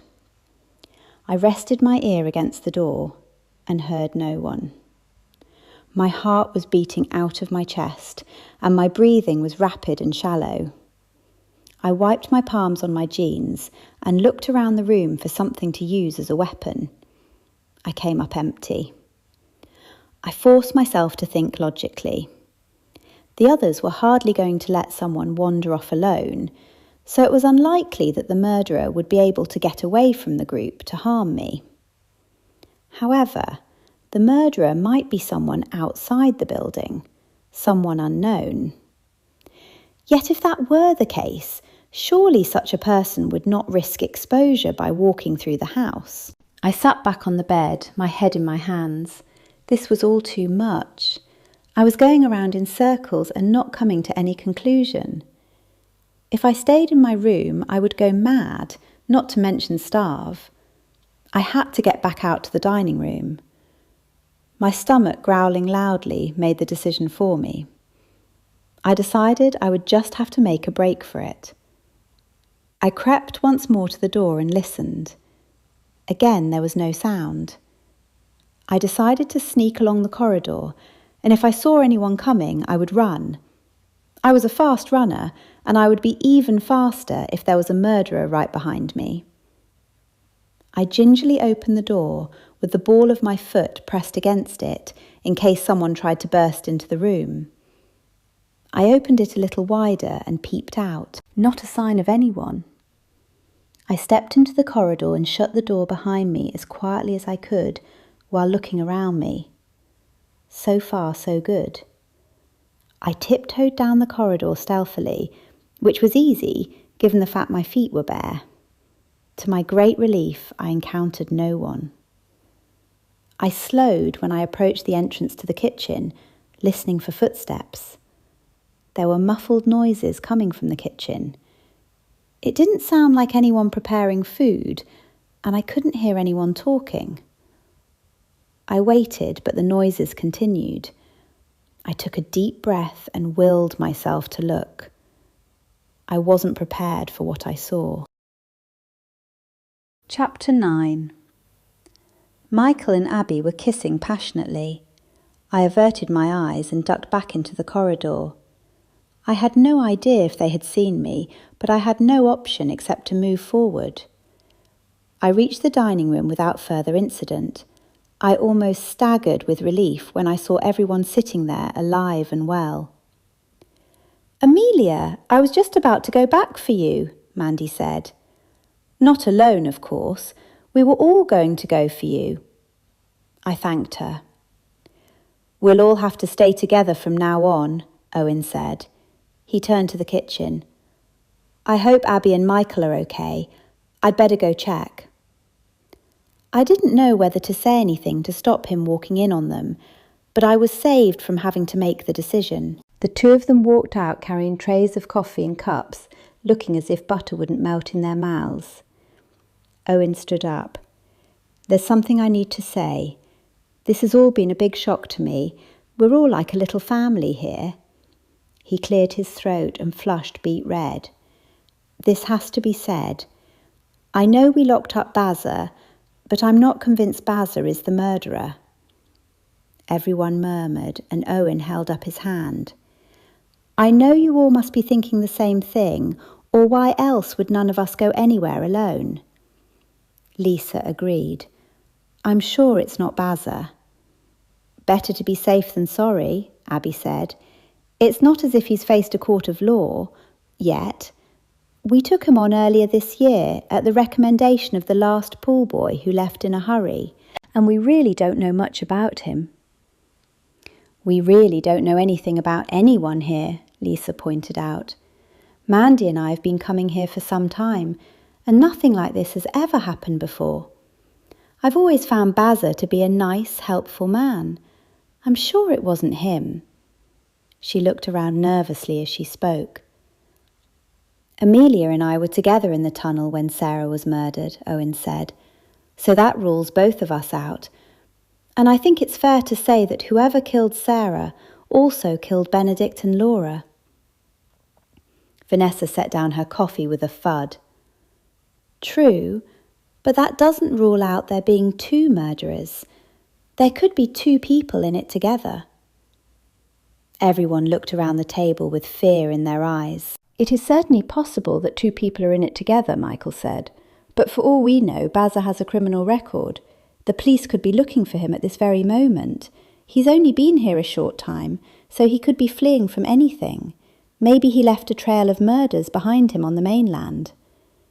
Abby gently rocked her chair and twirled her coffee cup around several times. Everyone's attention turned to her. "Here's one way to put this to rest. We need to go back up the hill and tell the police about Bazza, if that's even his real name. If they say he is wanted for murder, then we can all rest easy, since he's locked up with no hope of escape. Then we won't all be suspecting each other and jumping at every sound." Everyone agreed, but I had my doubts. Was that just a ploy to get everyone up the hill to pick off one more victim? I remembered the words of Mulder on the X-Files, "Trust no one." Owen sat down and spoke before anyone else had the opportunity. "Now we all know that we can't leave the island until the storm clears and the police come, and the circumstances are far from pleasant. Nonetheless, I think we should continue the cooking school." Everyone erupted into chatter. Lisa was the first to speak. "Isn't that a little disrespectful? Of the dead, I mean." Owen shook his head. "It could be 2 to 3 days, possibly more, possibly less, who knows, before the police can get here. And what are we all going to do during that time? No one can swim, no one can walk along the beach, not in the storm. We could all sit here and read and go crazy trying to think who the perpetrator or perpetrators could be. Or we can continue with the cooking school. That will give us something to focus on." I could see everyone was coming round to the idea, and that made me somewhat concerned. Once they sampled my cooking, they would no doubt be convinced I was the murderer, and I would spend the next few days locked in a small room. That reminded me of Marcel de Vries, the chef who had already fallen victim to my baking. "Owen, are you sure the French chef left on the boat?" I asked him. "I mean, did you see him leave and sail away?" Owen seemed taken aback. "Why, yes." I pressed the matter. "Did you actually see him leave, or could he have got off the boat when you walked away?" Owen rubbed his chin. "I put him on the boat and then I left. I saw the boat leave, but I suppose it's always possible he did get off, hypothetically speaking. I'm sure he didn't, though. I mean, what reason would he have to get off the boat?" I shrugged. What reason would anyone have to murder Benedict, Laura and Sarah? "I think Amelia's right," Lisa chimed in. "Perhaps he was faking his teeth falling out. Maybe it was so we'd all think he'd left the island and he could sneak off the boat and double back and murder everyone. Amelia would be the first person he'd murder if that was the case," Vanessa said smugly, shooting me a look of pure spite. "No, that's just it," Lisa exclaimed. "I just said he was faking his teeth. I mean, how can anyone lose their teeth just from biting a chocolate chip cookie?" "Trust me, he wasn't faking it," I said sadly. "Let's not worry about Marcel de Vries for now," Owen continued. "We'll all go stir-crazy sitting around here, staring at the four walls. Haven't you heard of cabin fever? Or the expression going troppo? Those expressions refer to people who are locked up like we are. We might as well continue the cooking lessons. And what else can we do?" Needless to say, Abby and I will refund you the costs of your stay here, so I'm not speaking for financial reasons. I just think we need to do something to occupy ourselves. He paused to look at everyone in turn. And then there's the problem of the meals. The meals are made by all the students with our help. If we're all going to prepare the food as planned, then we might as well continue with the lessons. I do think it's a good idea, Vanessa said. I'm awfully bored already. She didn't appear to see anything wrong with what she had said. I found it rather disrespectful to the victims, but then again, I hadn't found Vanessa to be a pleasant type of person. Owen looked satisfied. Well, all right then. Since everyone's in agreement, we'll carry on with our cooking lesson schedule as originally intended. And then, after the cooking lesson and lunch, we'll decide who will go up the hill this time. Do you think there really could be someone else on the island? Mandy asked. If not the chef, then someone else. Michael joined the conversation. It's highly unlikely, but of course, anything's possible. All we can do is keep ourselves safe until the police come. If we do find out that Bazza is wanted for murder or some other terrible crime, then we can stop suspecting each other. Right now, I suggest we prepare lunch. Let's all go to the teaching kitchen. And with a heavy heart, I walked with the others to the teaching kitchen. I wondered what disaster I would have to prepare for lunch. I didn't have long to wait. Abby immediately distributed a laminated sheet to everyone. Here's your recipe. We're going to make something incredibly simple for our first lunch. Mexican beans with avocado salsa. What could be more simple? Only with difficulty did I remain silent. Owen walked along, distributing the ingredients to everybody. Abby gestured to the steel workbenches. Each of you take your place at a countertop. We will be making this easy meal in a pressure cooker. It's foolproof. That's what you think, I muttered. Amelia, did you say something? No, I lied. I nervously eyed the beans. Rinse the pinto beans and remove any tiny stones from them, Abby instructed. She demonstrated as she spoke. At least that was something I could do well. I rinsed the dried pinto beans and picked through them, looking for any foreign matter.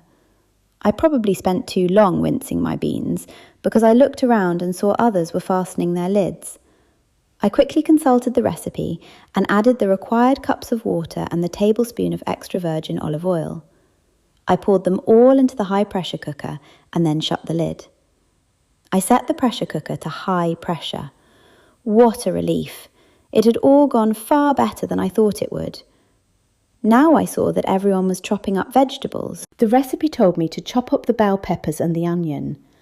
I wondered at the wisdom of giving large sharp knives to possible murderers, but I suppose there was no option. Now the part I was dreading. It said to heat a teaspoon of oil in a large frying pan and sauté the vegetables for 3 to 5 minutes. I was terrified. Most of my baking accidents were something to do with flames. I very cautiously heated the oil, having put in a little less than the recipe required, and very carefully put in the vegetables.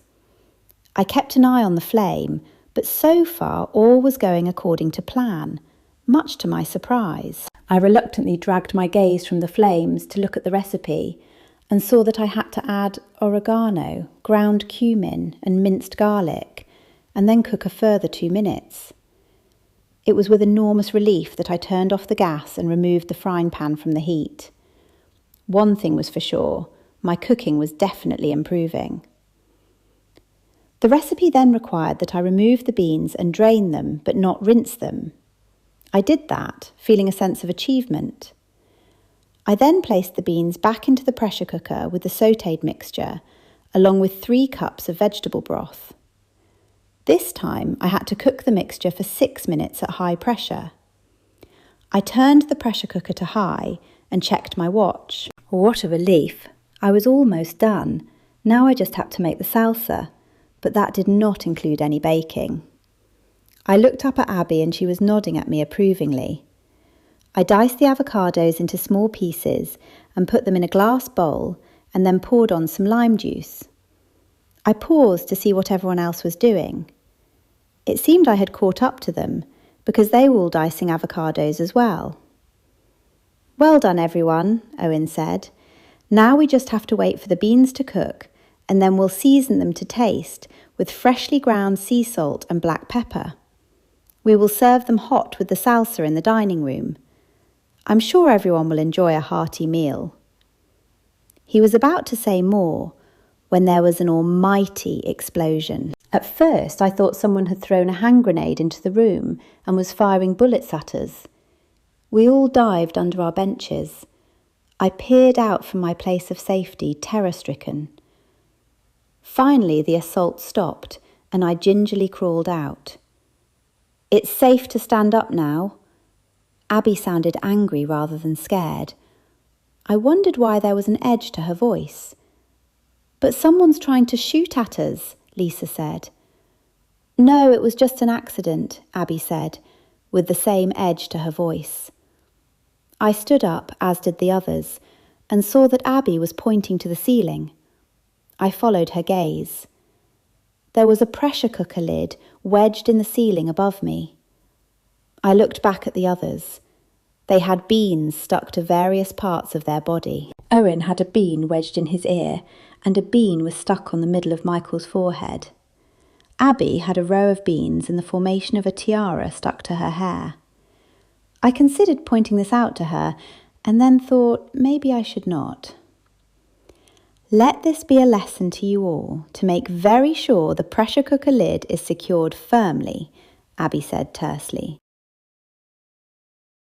Chapter 10. After lunch, and thankfully people had shared their beans with me, there was a lively discussion as to who should go back up the hill.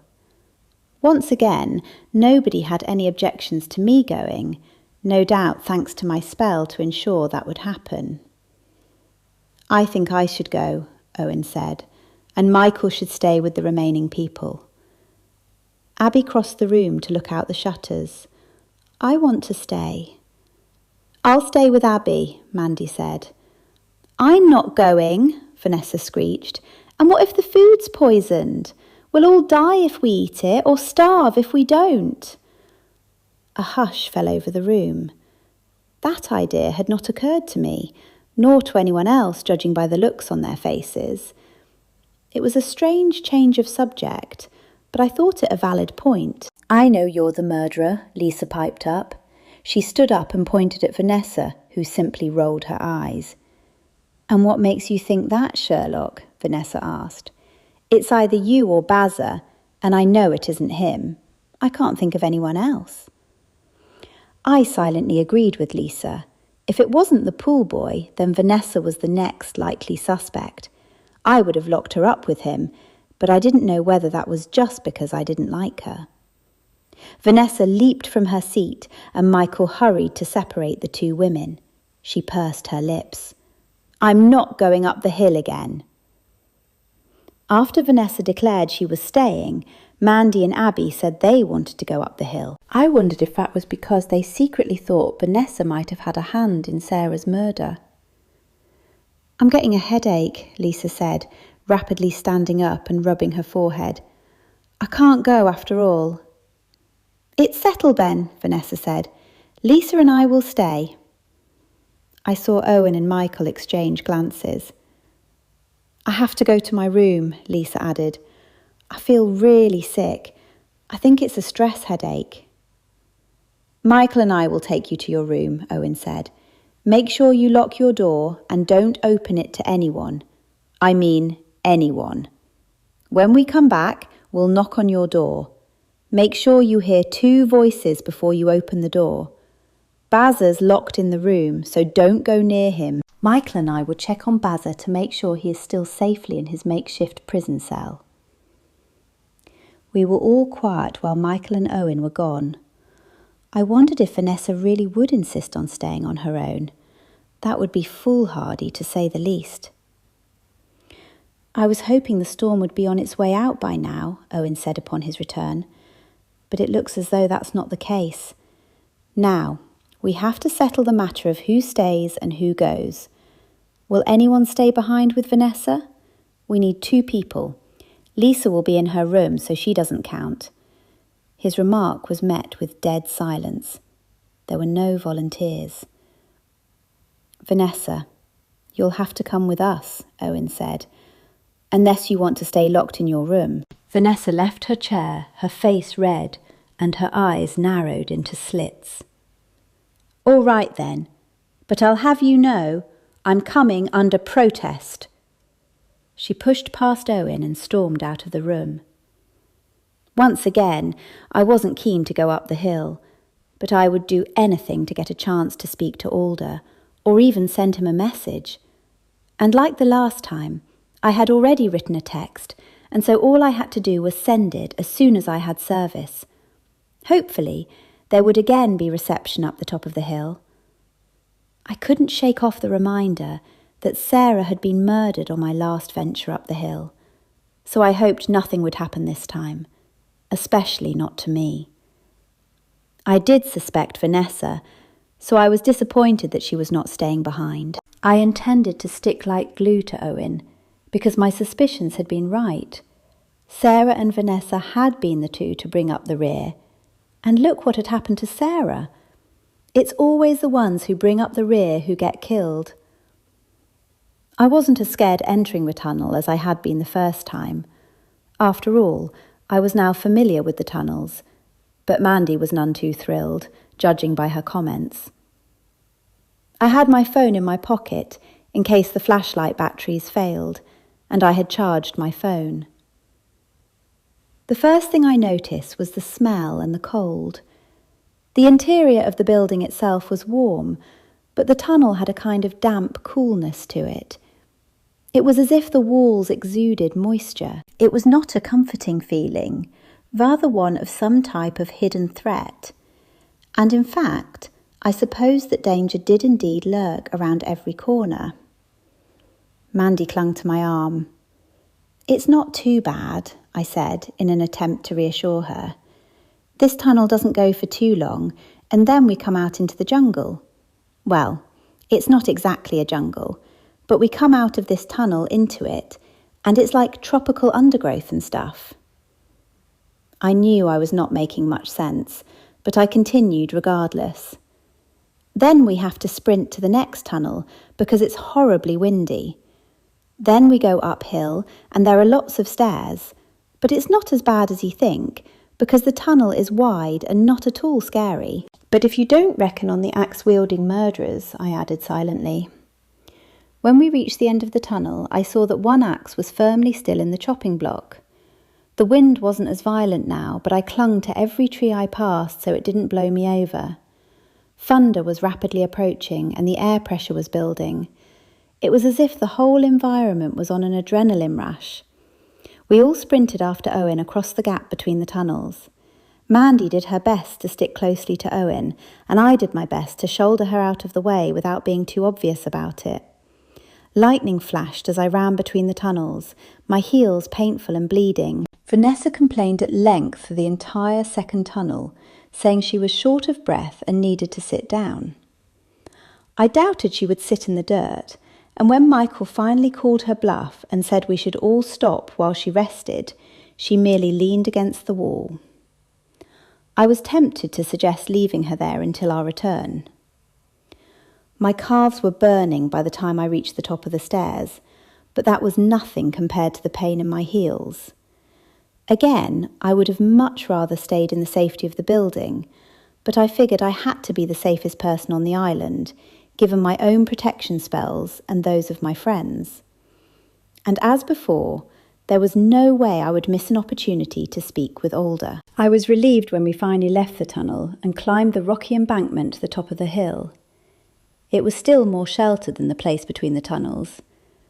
I thought that strange, as it was on the top of the hill, but I suppose the outcrop of rocks provided some shelter.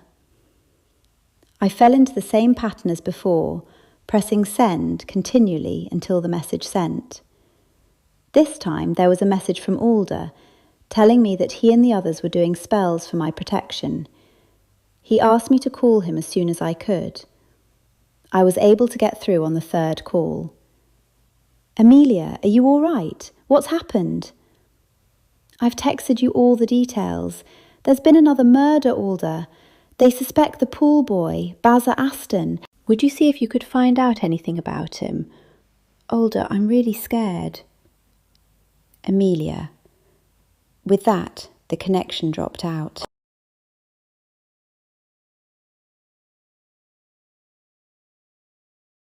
Chapter 11. I looked up to see Mandy speaking, and the others furiously tapping their phones. Owen too was speaking, so I tried to call Older back. I expected I had a different mobile phone carrier to Owen and Mandy. Obviously, I hadn't picked a good one. I typed another message and tried to send it. Again, I sat with my back to the rock and watched the others. Abby and Michael presently joined me. The thunder was progressing from low rumbles to loud cracks. I counted the intervals between the lightning and the thunder, and soon the thunder was upon us. There was a simultaneous crack of thunder and flash of lightning. I jumped as the lightning struck a tree on the verge of the clearing. Electricity reverberated through my body as the ground trembled. The tree fell away from our group, but it nonetheless gave me quite a fright. Mandy and Vanessa were astonished, but Owen had the presence of mind to take them by the arms and escort them to my somewhat sheltered position at speed. "Quick, everyone, back into the tunnel as fast as you can. I'll tell you what the police said once we're back under cover." We ran to the tunnel entrance and stumbled inside. I pressed my back to the wall and kept an eye on the entrance. I shone my flashlight down into the tunnel to make sure no one was waiting there for us. We were all breathing rapidly, and Owen, I assume, waited until we were all calmer before speaking. I got through to the police again. They said they'd done background checks on all the guests and didn't find anything unusual. I told them all about poor Sarah's murder and also that Bazza was still on the island. "Did they do a background check on him?" Mandy asked. Owen shook his head, or so I assumed in the dim lighting at the entrance to the tunnel. We were far enough inside that the wind didn't penetrate it and lash us, but not so far that we were enveloped in total darkness. "No," Owen said.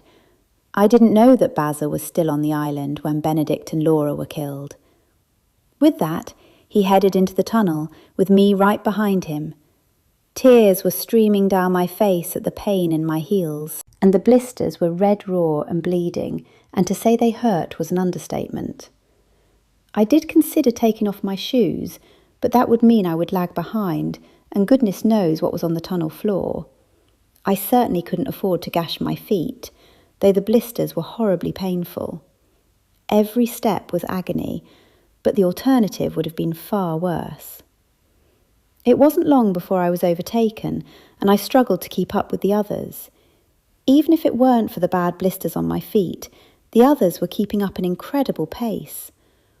I assumed they were as worried as I was about being out in the storm, potentially with a murderer no less. I called out to them, but the group quickly disappeared into the darkness ahead of me. I hobbled forward as quickly as I possibly could, trying my best to ignore the severe pain shooting through my feet. I considered taking off my shoes again, but decided that the pain was only temporary. I didn't want to gash my feet on something rusty. Who knew what was lying on the tunnel floors? Alone in the tunnel, the darkness felt more oppressive than ever. I was thankful for my flashlight, but I couldn't shake the awful feeling of someone or something standing behind me. I spun around several times to shine my light back through the tunnel, but each time there was nothing, and it was slowing me down. I had to speed up if I wanted any chance of catching the others. Finally, I arrived at the exit of the second tunnel, and I had to make it across the clearing. Then there was just the other tunnel, and I'd be free. I'd hoped that the others would be waiting at the entrance of that tunnel for me, but it was too dark to see inside. I looked out across the clearing and gulped nervously. The wind still wasn't nearly as bad as it had been during our first expedition to the hill, but knowing that Sarah had been murdered here was almost more than I could bear. It did, however, provide plenty of motivation to ignore the stinging pain of my blisters as I sprinted across the clearing and into the next tunnel. As soon as I was inside, I fell backwards and sat down with a thud, exhausted and terrified. There was still no sign of the group, though of course they had probably made it back inside by now. I shone my flashlight into the tunnel and sighed deeply when I realised I would have to make the entire trip back alone. I gingerly stood to my feet, propping myself against the wall for support. I slowly began the walk back through the tunnel, hoping that my feeling of nervousness would pass before long, though I doubted it very much. After a few steps, that same feeling of being watched returned. I shuddered and spun around, partially hoping I'd catch someone looking at me, but simultaneously very much hoping I wouldn't. Through the entrance I had just come from, I briefly saw someone dart past the clearing, and I barely had a glimpse of whoever it was, but it was enough to make me sprint the rest of the way back, regardless of the pain in my feet. It couldn't have been any of the group, since they had been with me most of the way, and I would have noticed if someone had doubled back. If it was anyone else, I couldn't imagine that they had good intentions. About a minute into my record-setting run back down the tunnel, I was temporarily blinded by several bright lights. "Amelia!" Owen's voice sounded out as he ran towards me. I fell to the ground in a heap, barely managing to hold back hot tears. The tears were partly from fear and adrenaline, but mostly from pain. I couldn't wait to take those stupid shoes off. "Are you all right? What happened?" "There's someone else out here," I managed to say, shining my light back through the tunnel. There was nothing but bricks and dirt. "Are you sure? What happened?" Owen asked, kneeling beside me and putting his hands on my shoulders. "My blisters slowed me down, so I fell behind," I explained, resisting the urge to chew them out for not coming back to check on me, or at least waiting a little while. Just after I ran through the clearing, I looked back and saw a person. "Who was it?" Mandy asked, clearly terrified. "I don't know," I sighed. "I barely saw them, and I didn't exactly want to stick around." "It was probably just a large bird of some kind," Owen said dismissively. "We get them around here from time to time. That, combined with the stress of everything and your pain, probably made you assume the worst." I was a bit annoyed at Owen's condescending attitude, but I had to admit that he had a point. Did I really know that it had been a person? Could it have been something else? I thought back to the moment, trying my best to remember. The figure had been moving quickly, but I was sure it was human. I looked up at the group. "It was definitely a person," I said with a nod. "I just can't say for sure who it was. I don't even know their gender." "But who else could it be?" Michael asked. "We're the only ones on the island, aren't we?" The question caused a wave of uneasiness to shoot through me. After all, we'd always thought we were alone on the island, but then Bazza had shown up. Anybody else could have skipped off the boat onto the island, or even come here by some other means entirely.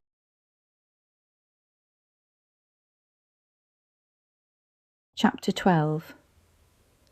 "Let's go and see how Lisa is," Owen said as soon as we emerged from the tunnel into the safety of the office. I knew he really meant to say to see if Lisa was still alive, and that's what I had been thinking too. I had a lump in my throat as we all followed Owen down the corridor to Lisa's room. Owen and Abby spoke at once and asked her to unlock the door.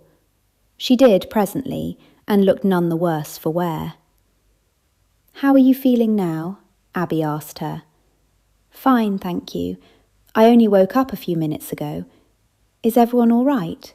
How did it go?" "I'll tell you when we get to the dining room," Owen said. "Meanwhile, Michael and I will go check on Bazza." I went with the other women to the dining room, but Mandy turned. "Where are you going?" Abby asked her. "I'm just going to make coffee." "Not by yourself, you're not," Abby said with a shake of her head. "Take 2 people with you, but wait until the men get back." I wondered why Abby had snapped at Mandy like that. Perhaps she suspected that one of us, rather than Bazza, was the murderer. I jumped when Michael and Owen burst into the dining room, worry etched on their faces. "Baz has gone," Michael exclaimed. "What do you mean, gone?" Abby asked. "Gone," Owen said. "He forced the door open." Abby clutched her throat. "But how?" "It seems he used a wrench," Owen said. "Someone gave him a wrench." He and Michael looked at Lisa. "I didn't give him a wrench," she said. "I wouldn't even know where to find one." "There was no wrench left in the room, so he's taken it with him. But the marks on the door are obvious," Michael said. "And there was a kitchen knife there as well. Someone has given him a kitchen knife to try, and then a wrench." "You don't know he's a criminal," Lisa said angrily. "You should never have locked him up there in the first place." "You're very quick to jump to his defence," Vanessa said. "I think we need to lock Lisa up now, in some other room if the lock on that room is broken now. Obviously, she was the one who gave him the wrench so he could free himself from the room. She was the only one left here, and it couldn't have been any of us, because we were all together, and she's the only one who could have done it." Vanessa's voice rose to a high pitch. Lisa's face flushed beet red. "But you keep saying there's someone else on the island, someone wandering around loose. How do you know it wasn't that person?" "So you're saying that Baz is innocent, but you're saying the murderer broke into the resort to release him," Vanessa said. "Why would the murderer release an innocent person? Lisa, you'd better get your story straight. There's no point lying. We all know it was you." Lisa pointed at Vanessa. "She's the murderer. She's the murderer for sure. She was with Sarah when Sarah was murdered. And just because you all didn't know Bazza was on the island, you said he must be the murderer. But it's obvious it's Vanessa. Why can't you all see that? And I saw Vanessa arguing with Sarah. Didn't you all hear at dinner how Benedict told Sarah he was going to give her a big scoop on someone? Well, that person surely was Vanessa. Benedict knew Vanessa's family, and he must have remembered something bad about her and was going to tell Sarah. That's why Benedict was murdered. It all fits. And Laura was murdered only because she was with Benedict at the time. Vanessa had the motive to kill both Benedict and Sarah. Everyone looked at Vanessa, who sighed.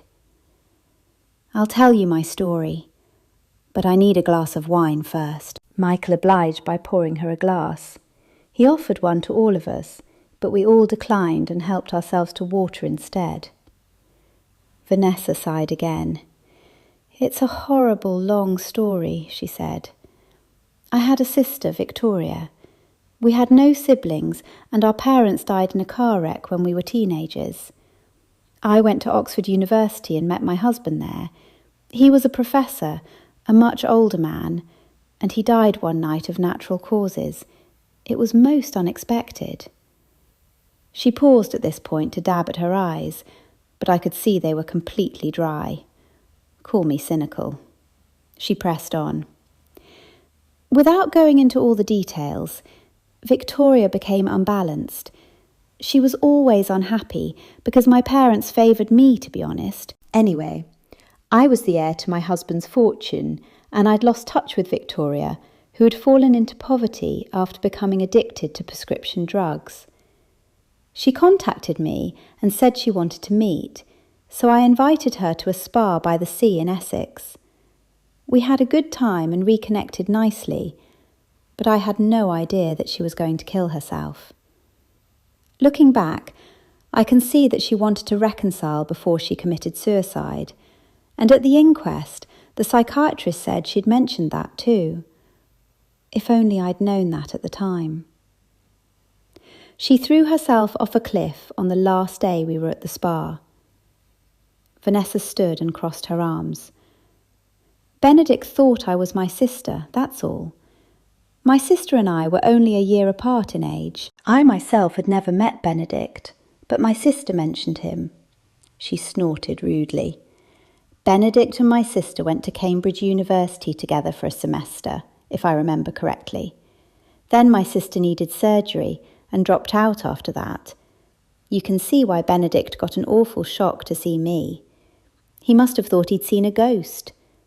And if Benedict was talking to Sarah about me, then it would have been over the fact that my poor sister threw herself to her death from the cliffs. It was all over the papers in England at the time, so it's hardly a scoop. Anyway, Lisa, you're only saying that to throw suspicion off yourself. I saw you have quite a nasty argument with Benedict. You're lying, Lisa said. You're the one who's saying that to throw suspicion off yourself. You're the murderer. Owen held up his hands. Everyone calm down. Tempers are running high, which is understandable due to the circumstances, but it doesn't help. Are you going to lock her up? Vanessa asked. I might just as easily lock you up, Owen said. Everyone here is a suspect, and so is Bazza, but he's missing now. He shot Lisa a look as he said it. All we can do is stay calm and wait for the police. They'll be here as soon as the storm breaks. Meanwhile, we all have to stick together. We don't have any other options. And now, let's all prepare dinner. Vanessa stomped her foot. You need to lock Lisa up, she screeched. She let that pool boy go, and you're not punishing her. She's probably a murderer too. Michael moved to Vanessa and put his hand under her elbow. At first I thought she would kick him, but she stood still. Come on, Vanessa, Michael said soothingly. You've had a fright. Sit down and I'll pour you a nice glass of wine. We can't go accusing each other, because any one of us could be the murderer. We can't go and lock everyone up, now can we? I thought Vanessa would be affronted by his tone, but she seemed to calm down, much to my surprise. She did keep shooting dagger looks at Lisa, who returned them, but at least the verbal accusations appeared to have ceased. Chapter 13. That's ghastly. I swung around to see what Lisa was complaining about. I hadn't prepared anything yet, so she couldn't be talking about my cooking. She was pointing to my blisters. I had removed my shoes and was standing barefoot in the kitchen. They must really hurt. They sure do, I said. I'm going to put more band-aids on them later, but I'm airing them for now. Going up the hill and back twice in one day in soaking wet shoes did it. My feet are sore too, Mandy piped up. You ladies should buy quality shoes, Vanessa said haughtily. I don't have that problem. I resisted the urge to strangle Vanessa and turned my attention to Abby. We're cutting corners tonight, Abby said. Well, obviously we can't carry on with the scheduled lessons. This evening we'll just make pizzas. We'll start with the dough. I wondered if I should ask her if I could just add the toppings and avoid making a base. It seemed like a good idea to me. By the time I had plucked up the courage to do so, it was already too late. Abby said something about combining flour, sugar and yeast in a bowl, but I was too tense to concentrate. Was Bazza the murderer? Was that him I had seen up the hill? Or was it someone else? There was no way of knowing. The murderer could be someone in the room with me right now, and likely was.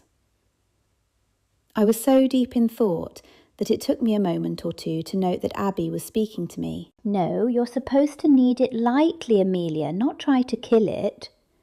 She gasped when she realised what she had said. Did you remember to add the salt? Yes, I said. I think so. I hope so. Abby narrowed her eyes and went on to the next person. That's an unusual kneading technique, Lisa. No, it's fine. She returned to the front of the room. Now, as this is a beginner's cooking lesson, I will show you a quick and easy pizza recipe. This is in case you have guests coming and don't have time to let the dough rise for an hour and a half. I want you all to put your dough in the mixing bowl and cover it with cling wrap. Leave it over there in the warm spot for 30 minutes. And while we're waiting for it to rise, we will prepare the toppings. We all placed our bowls in the place indicated by Abby, and then returned to the benches. Everyone go to the pantry and collect cheese. There is a selection of cheese, so feel free to use whatever you want. Just be creative. There's mozzarella, parmesan, Gruyere, ricotta. In fact, there's a whole selection of cheeses. Please all go to the pantry now and select your toppings. Everyone raced to the pantry as if they were entrants on MasterChef. I selected some tomatoes, baby spinach, olives, and feta cheese. I thought it best to keep it simple. The others returned to the kitchen laden with spinach, pesto, onions, garlic, pineapples and mushrooms, jalapenos and anchovies. I cut up my tomatoes and then stood around looking bored while the others diced all their ingredients. After what seemed an age, Abby told us to fetch our pastry. She said to remove it from the bowl and knead it for a minute, roll it into a pizza base shape, and then we would be able to add our toppings. She walked along and inspected each person's in turn. When she got to mine, she stopped and looked at it. She removed the cling wrap and tipped it onto the countertop. It splattered everywhere. Abby appeared lost for words. When she regained her composure, she tried to scoop it up. "Well, I'm afraid it won't do at all, Amelia." "Not to worry, there are ready-made pizza bases in the refrigerator. Go and get one and use that instead." I was somewhat embarrassed, but it could have been worse.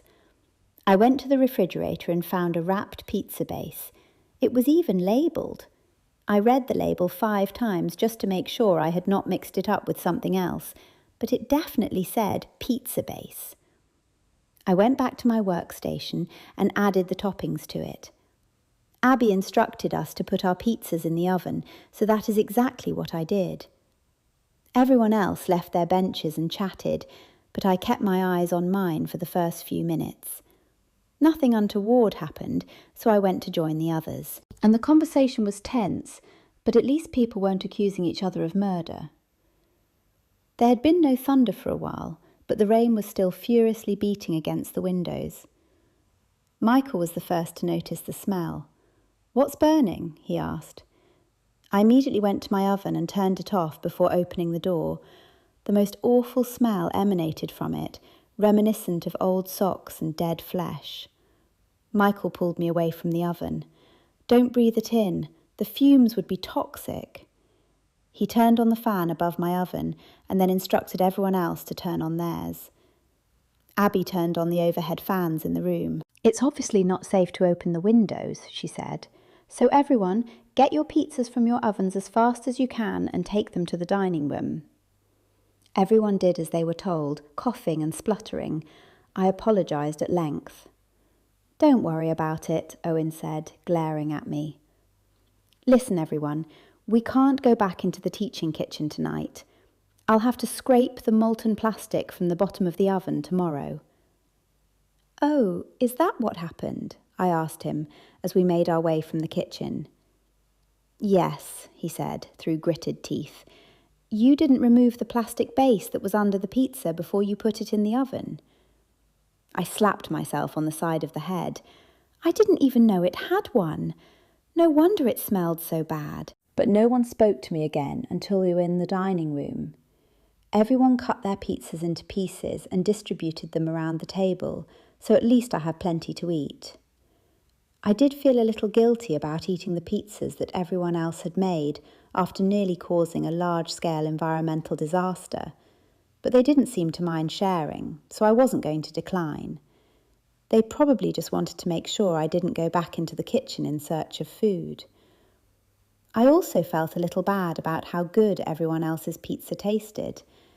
They had all made them so easily, and they turned out so well that I had to wonder if I was the only actual beginner here. I mean, I was arguably on a level lower than beginner, but everybody else seemed so confident I couldn't help but wonder why they'd bother coming to a cooking class at all.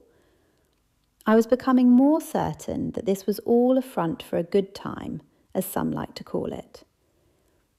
Everybody ate in silence, which did precious little to soothe my nerves and my embarrassment at yet another cooking failure. I thought that maybe I should be proud that I had managed to do as well as I did, since it was a vast improvement, but it still wasn't exactly what I'd call a success. After dinner, we continued to sit silently. Nobody moved or spoke for several minutes, which I assumed was because nobody wanted to go back to their room. I knew that I didn't, at least. The thought of being alone was less than comforting, even if it was fairly secure. Michael sighed loudly before speaking. "I suppose we should go to bed then.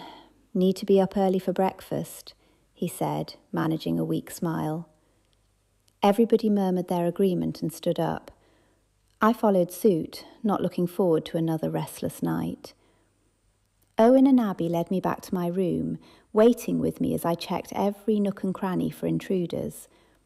After a couple of minutes of searching, I turned back to the door. "Thanks for waiting," I said.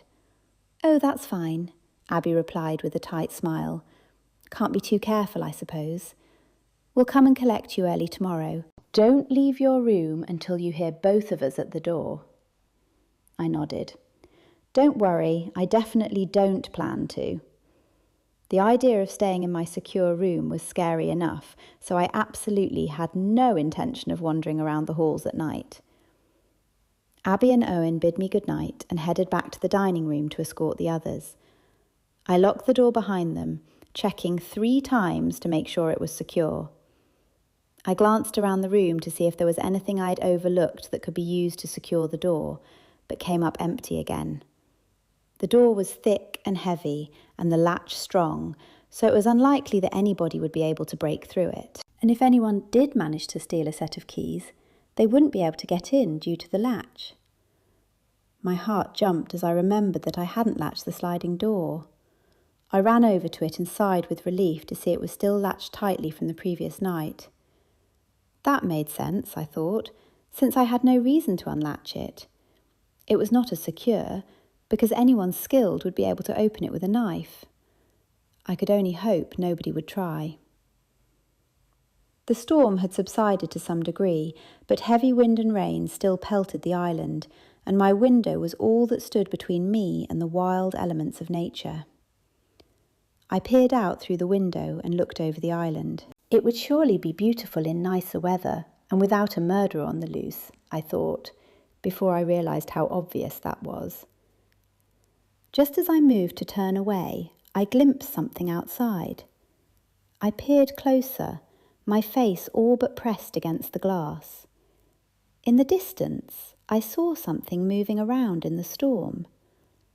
My first thought was that it was something that had blown loose in the wind, but after a few moments I noticed that it was moving quite distinctly. It was a person. Somebody, for whatever reason, was walking around outside in the storm. Could it have been Bazza? I shuddered at the thought of a killer silently moving around without a care for the storm, waiting for their moment. The glare from the light in my room was making it harder to see exactly who was out there, and I quickly figured out that it made me very easy to see in turn. I hurried back to turn off the light and then raced back to the window. Whoever had been outside was gone, any trace that they had been there gone with them. I stood alone in the dark and shivered, hugging myself tightly. Logically, I knew I was safe in the room. There was no way anybody could get through my door short of a battering ram, but the thought of a killer stalking around in the rain was more than I could handle. I huddled up tightly under my blanket and tried to fall asleep. I closed my eyes tightly and tried to concentrate on the sound of the rain hitting the window. It had always relaxed me before, but the storm was still severe enough that the sound put me on edge. I thought of Ruprecht, Camino, Thyme and Mint, and wondered what they were all doing at that moment. Of course, I also thought of Alder, and my last thoughts before I fell asleep were of him. Chapter 14. I awoke to the familiar sound of rain driving angrily against the window. I was relieved that I hadn't been murdered in my sleep, of course, but was still embarrassed about burning the pizza base in the kitchen last night. Then again, that was probably the least embarrassing cooking incident I'd ever had, so maybe it was a sign that I was improving. I stretched and yawned, wincing in pain as the blisters on my feet stung. They had improved considerably overnight, but weren't exactly healed. I just hoped we wouldn't have to climb the hill again. It wasn't just the pain, but the thought of travelling through those tunnels gave me chills. Every time we'd return to something awful. The latest was that Bazza, the mysterious pool boy, had escaped his captivity, apparently with help, no less. It seemed unlikely that anybody would have freed him unless they were partners in crime, since if he'd just been left in his cell, then the police could have sorted it out with him. Similarly, it was hard to believe he would want to be out of a secure room, with a murderer on the loose. I gingerly stepped out of bed and shuffled over to the window, placing my hand against the cool glass. The storm was unrelenting. The palm trees were bent over nearly halfway, and the waves were enormous. The rain had not let up in the least. There was no way the police could traverse this to reach us any time soon. Before I could step away from the window, something darted past my peripheral vision. It was too fast to tell for certain, but it seemed as if somebody was again outside in the storm. Could Owen have been out doing something to the generator? Would Bazza have risked it in daylight? Was there someone on the island we didn't even know about? Or had I just imagined it? I certainly hadn't imagined it the previous night. My temples throbbed. This was way too much for me to handle. I had been stressed that this was a cooking resort, but in hindsight I'd have preferred to burn a meal every day rather than have to put up with the knowledge that a murderer was on the loose. Then again, this way I got to worry about a murderer and burn a meal every day. A knock sounded on the door, causing me to jump. "Amelia, are you awake?" a familiar voice asked. It was Abby. "I'm here as well," Owen's voice added, so I knew it was safe to open the door. As I walked towards the door, I briefly considered that maybe they were in on it together, but it seemed unlikely, especially after what I had seen between Abby and Michael. The door opened and, to my relief, Abby and Owen were standing calmly and patiently. "Sorry," I said half-heartedly. "Slow start this morning." "Don't worry about it," Abby said. "I can understand not being especially enthused about starting the day." "Or for what it's worth, the storm seems to be dying down," Owen said, though it was hard to believe after what I had just seen out the window. I remembered seeing a figure outside and noticed that Owen was bone dry. Whoever was out there, it hadn't been him, unless he had quickly changed and toweled off. But no, that would be impossible. He had knocked only moments after I had seen the figure. "I think I saw somebody out there just now," I said, gesturing to the window. "What? In the storm?" Owen asked with a raised eyebrow.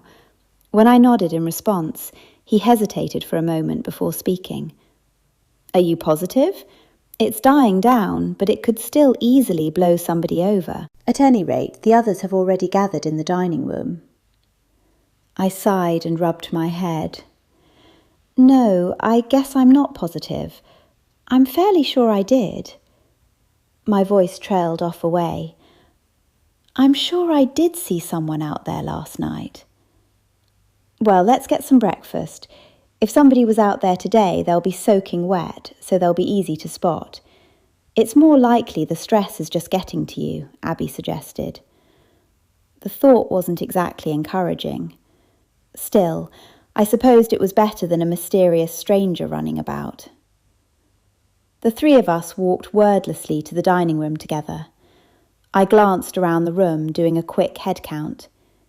It seemed we were short one person, Michael. Before I could ask where he was, Lisa spoke up. "Good morning, Amelia. Michael's just gone to check on the cool room. When he gets back, we're going to make omelettes," she said with a forced smile. I felt my stomach twist into a knot. I could barely believe they were still letting me cook. Every other time had been an unmitigated disaster. My best hope was that I'd managed to cause so much damage to the kitchen that we wouldn't be able to use it again. I sighed, wishing there was some kind of super pizza delivery service that could reach us through the storm. "How was everybody's night?" Owen asked, as he took a seat and looked around the table.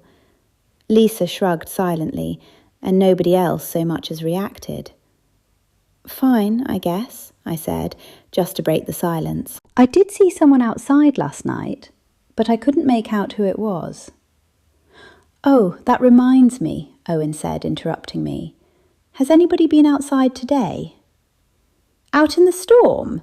Vanessa said in an insufferably smug tone. "Of course not. What reason would we have? Do you think somebody's going to try to swim back to shore?" she asked sarcastically. I couldn't help but wish she would try. "Just wondering," Owen said, leaning back in his chair and sighing. A few more minutes passed without anybody uttering a single word. The wind was still howling outside as the rain beat against the windows, threatening to burst inside. I knew the windows were latched, but it was still hard to believe they were sufficiently sturdy to withstand the viciousness of the storm. I was about to comment on it, just to start a conversation, when Michael burst into the room. "Bad news," he said simply, causing my heart to sink. I couldn't imagine what news could be considered bad, given our recent circumstances, but I assumed it wasn't that the minibar wasn't going to be restocked. "I've just been to the cool room, and the murder weapons are missing." The room collectively gasped. My heart and mind raced. Who could have done it? Michael could have, certainly. It was also his idea to put them there in the first place, which he could have suggested just so he would be able to collect them later. But then, why announce it to us all? That didn't add up. Who else could have taken them? "That's not all," Michael continued. "The bag with Vanessa's shirt has been taken too." The entire room turned to look at Vanessa, who had gone pale. "Well, it obviously wasn't me," she yelled.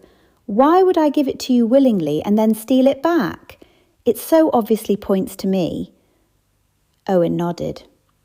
"That makes sense," he said with a sigh, obviously overlooking the fact that Vanessa had been far from willing to surrender her shirt. "It would be stupid to steal evidence that pointed to you, and all that does is create even more suspicion." Michael cleared his throat. "I'm not done yet," he announced, to which the room collectively groaned. How could this get any worse? "I found wrench marks on the cool room door. That was how the door was opened. It must have been Bazza, as we already know he has a wrench.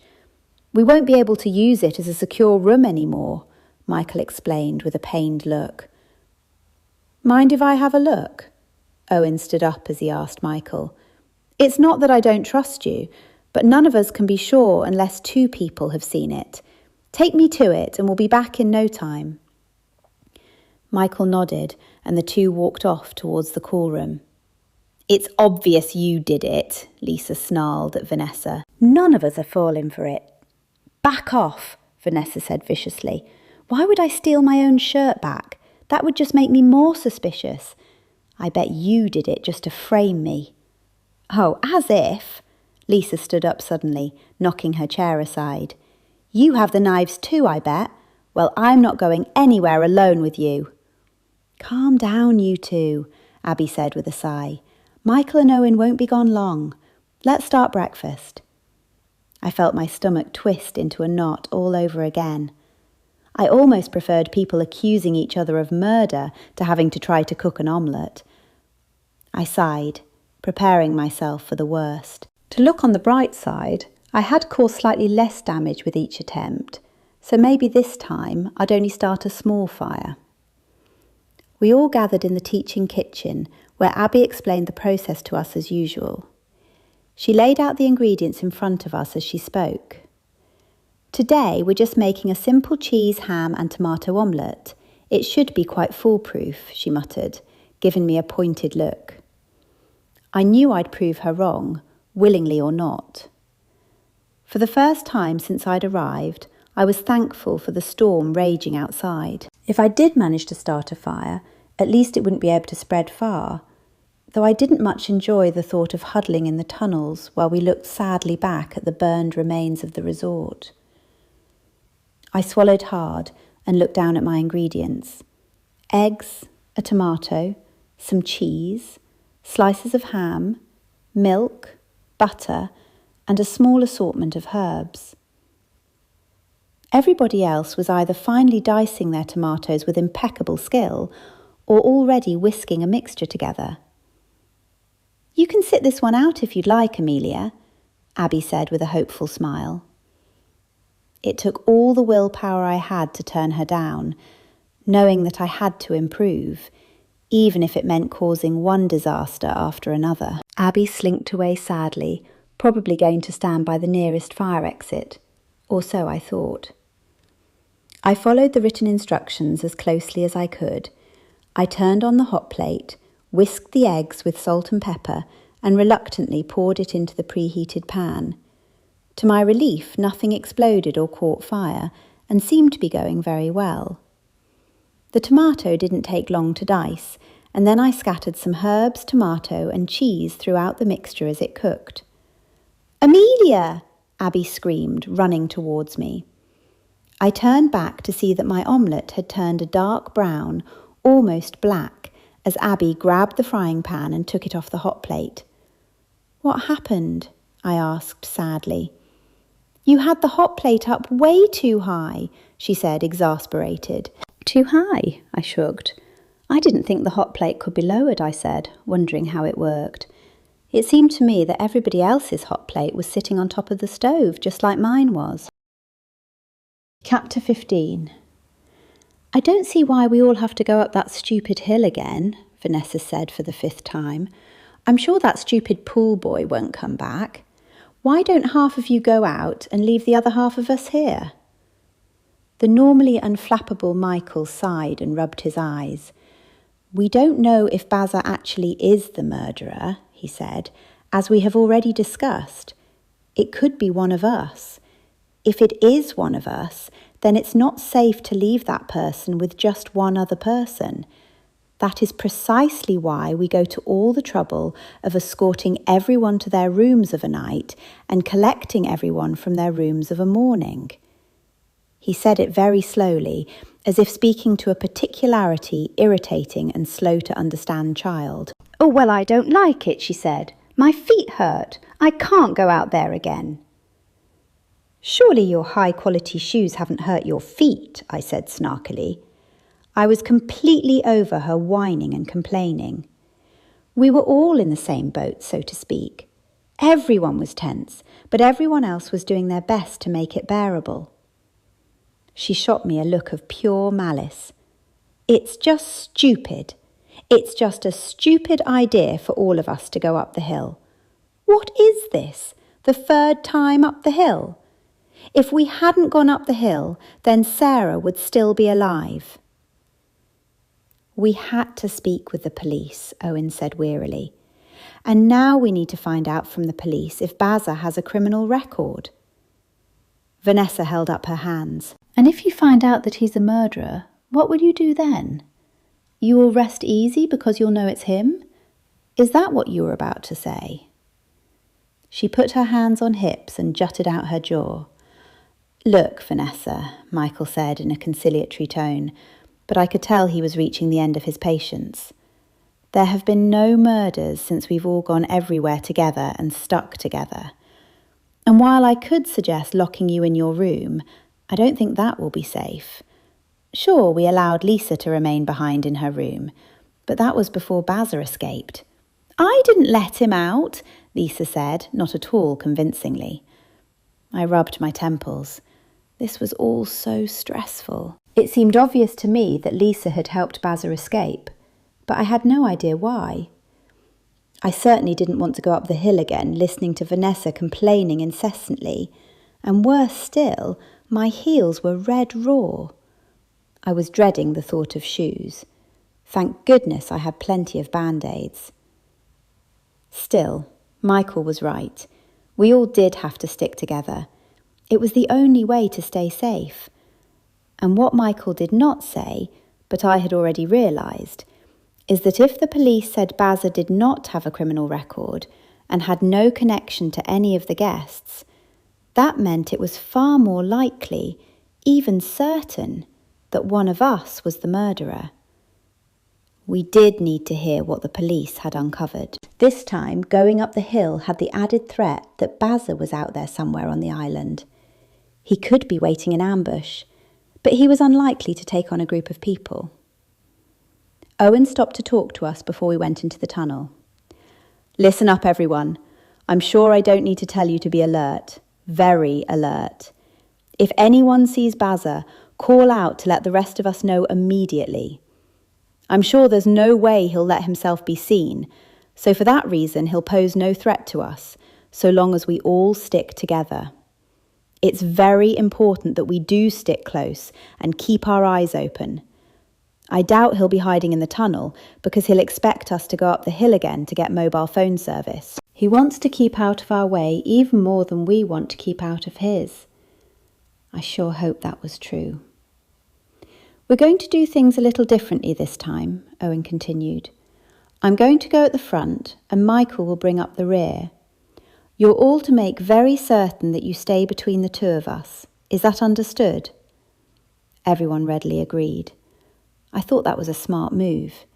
If Bazza was the killer and Lisa was in it with him, then Lisa couldn't drop behind and do anything that would escape the notice of the others. It seemed like a good plan. For the third, and what I hoped was the last time I entered the tunnel, I felt safer this time than previously, as the whole group was there. Yet once again, I felt exposed somehow in the dank confines of the tunnel. As we walked through the tunnel, I ran the problem through my mind. Was Bazza the murderer and acting in combination with Lisa? And what motive could they have had for killing Benedict and Laura, or Sarah for that matter? Or was Bazza acting alone? Did Lisa have a crush on him and so was blissfully unaware that he had committed murder? That seemed the more likely option. And then there was Vanessa, who had fallen behind at the very time Sarah was murdered. Was that simply a coincidence? Or had the chef stayed on the island?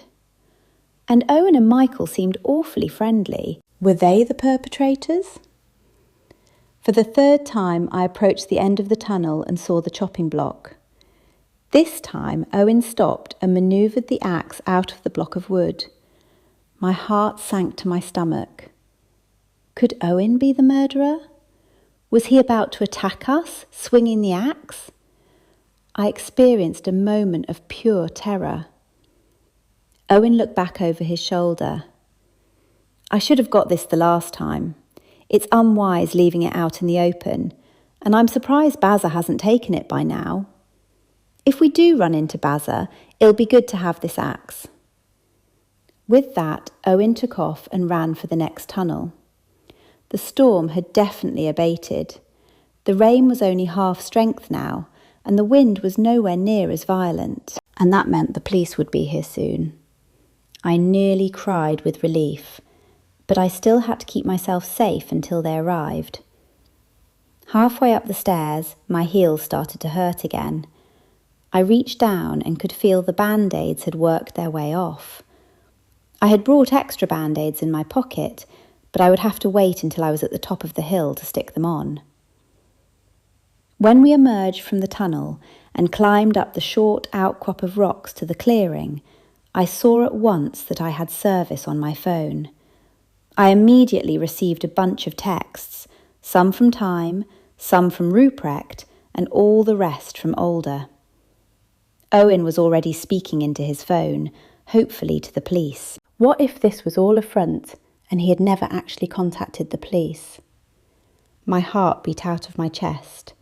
I forced my attention to the others. Some were speaking while others were thumbing through their phones.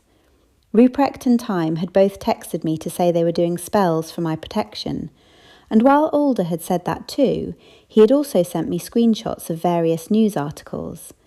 I quickly saved them one by one onto my phone so I could look at them later. By the time I had saved the last photo, Owen was gathering everyone, telling us all to go down the rocky outcrop to the tunnel.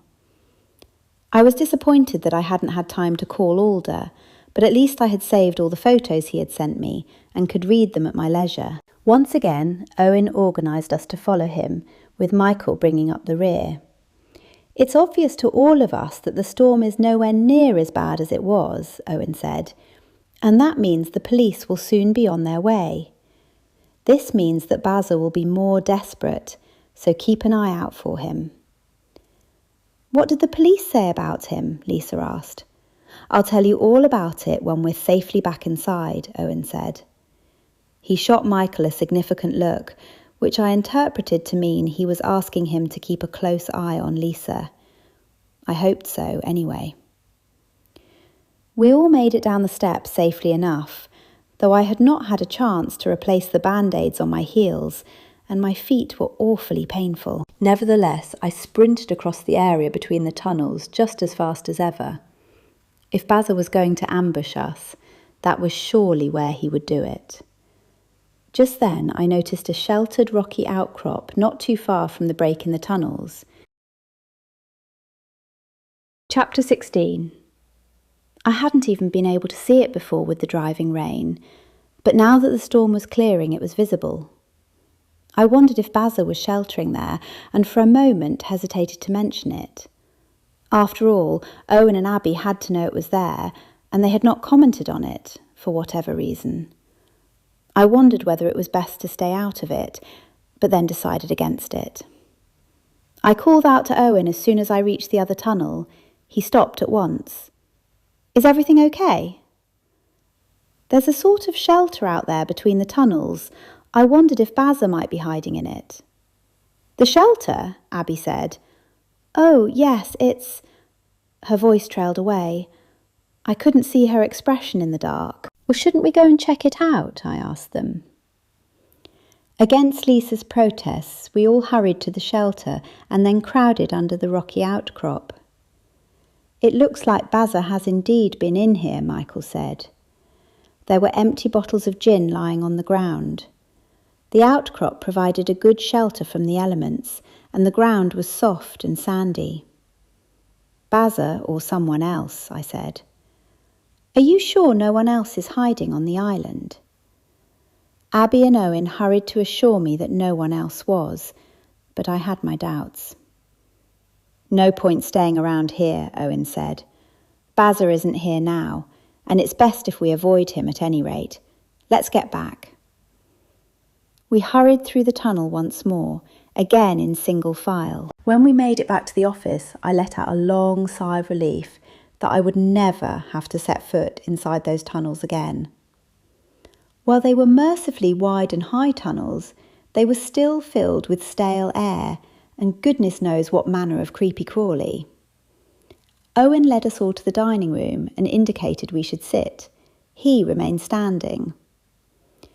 "The police have said that Basil does indeed have a criminal record." Lisa gasped, but Owen kept talking. "He's not wanted for murder or anything like that, more like charges to do with drug possession." "Did the police think he could have been the murderer?" I asked him. Owen shrugged. "They didn't tell me, but they just said he had no arrests for violence." "I told you so," Lisa said. I thought she wasn't being very wise. If anyone had any doubts that she had released Basil from his prison, then I don't think they would have any now. "That means the murderer is someone in this room," Lisa added. Owen held up his hands. "Now, let's not jump to any conclusions. The police will be here soon, so let's leave it to them. Meanwhile, we should all stick closely together.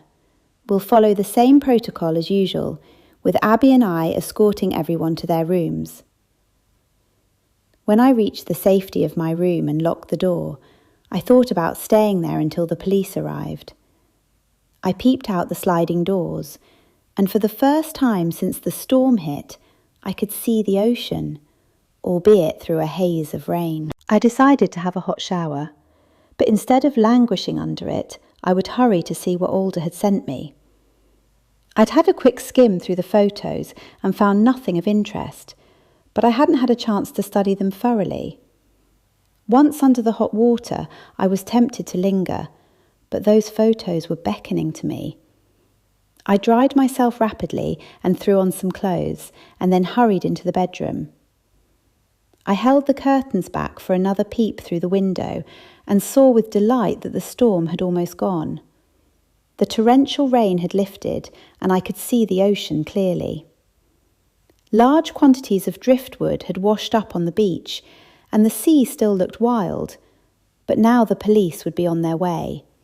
I felt like cheering.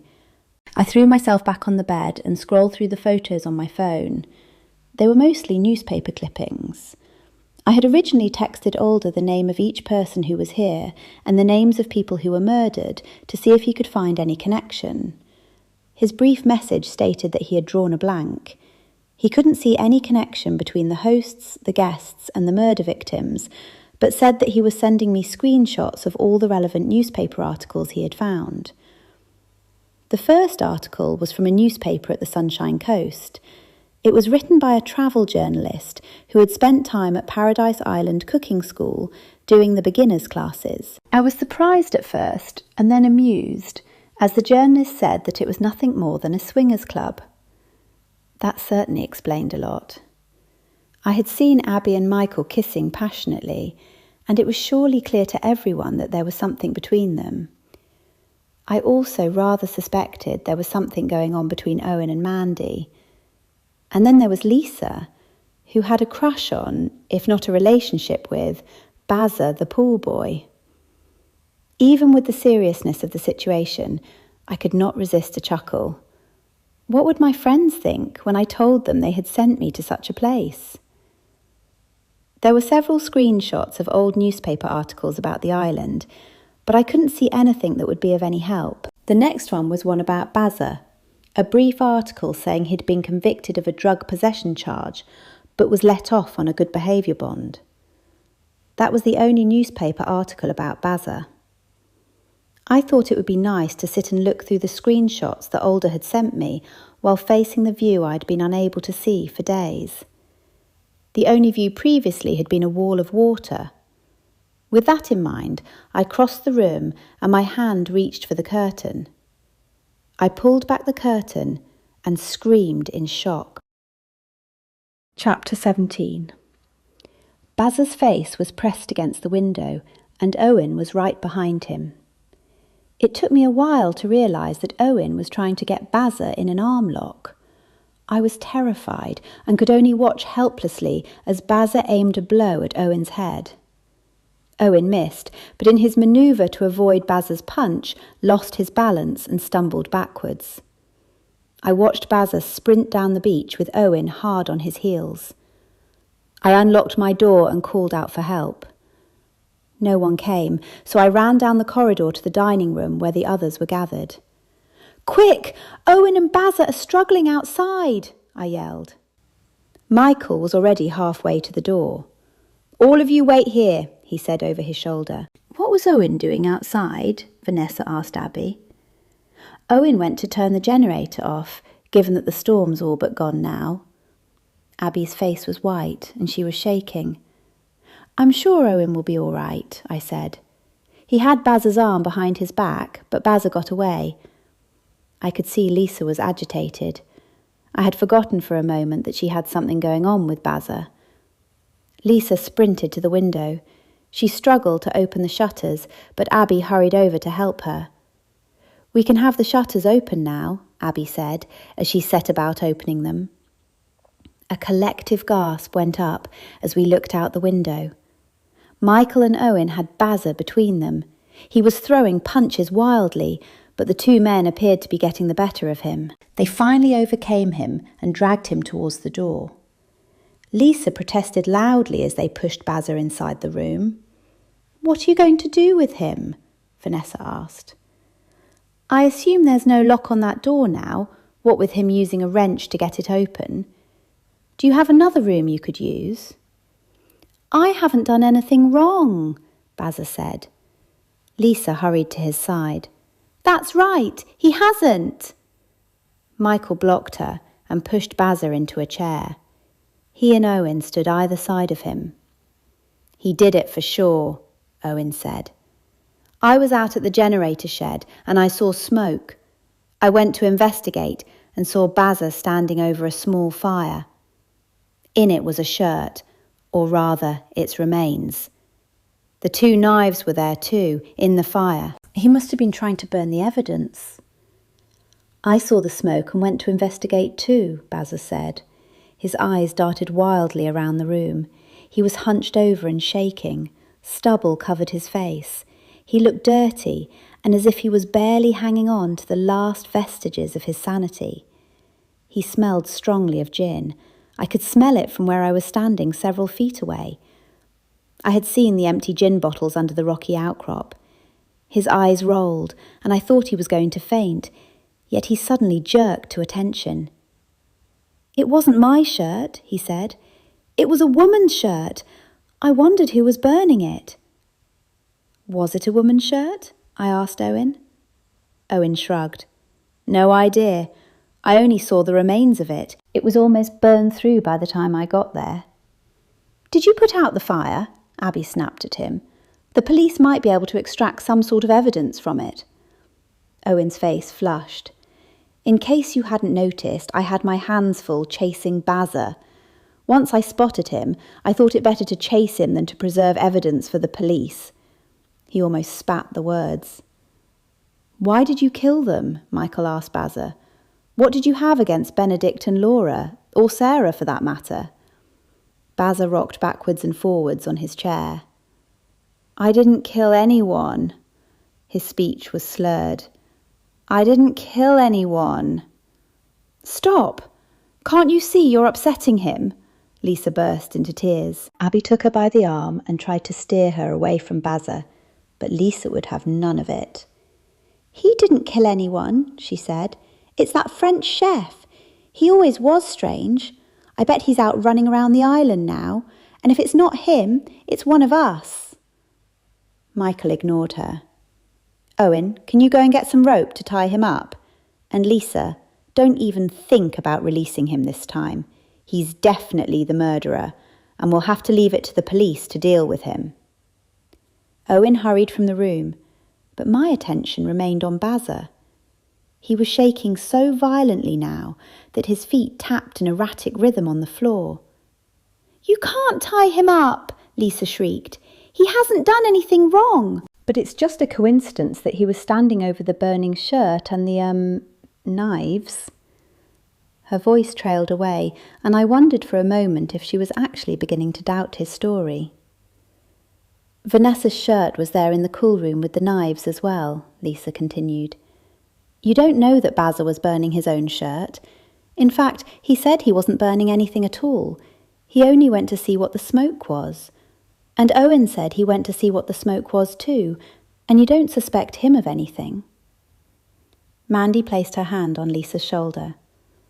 "Lisa, I know you don't want to believe it, but please see how it looks. Bazza was the one who murdered Sarah and the others. We just don't know why. Maybe the police can get it out of him." Lisa burst into tears and ran from the room. Abby made to go after her. "Let her go," Michael said. "So long as she doesn't untie him, she won't do any harm. She won't be in any danger now if she runs off by herself, because we've caught the killer. We'll stay with Bazza until the police come, but he's either inebriated or stoned, so I doubt he'll give us any more trouble." Vanessa sank into a chair. "I'm so glad this whole nightmare's over now." "I wonder what his motive could possibly be," I said to nobody in particular. "Those 3 guests were very rude to him," Abby said. "It's hard to deal with the public all the time. Even people persons begin to resent people once they've had to deal with the public for any length of time. Perhaps they were so rude to him that they pushed him over the edge. Who knows?" Owen returned with a length of rope, but at that moment a gust of wind blew the door open. Perhaps Michael and Owen hadn't shut it properly when they had come in, as they'd had their hands full with Bazza. As Abby went to shut it, a huge rat ran into the room. It twitched its large nose and ran in circles, making a horrible squealing sound.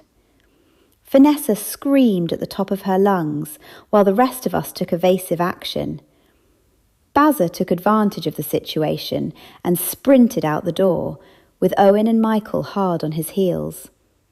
Lisa ran after them, screaming at them. Michael and Owen returned only moments later with the unfortunate Bazza, who already had his hands tied behind his back with rope.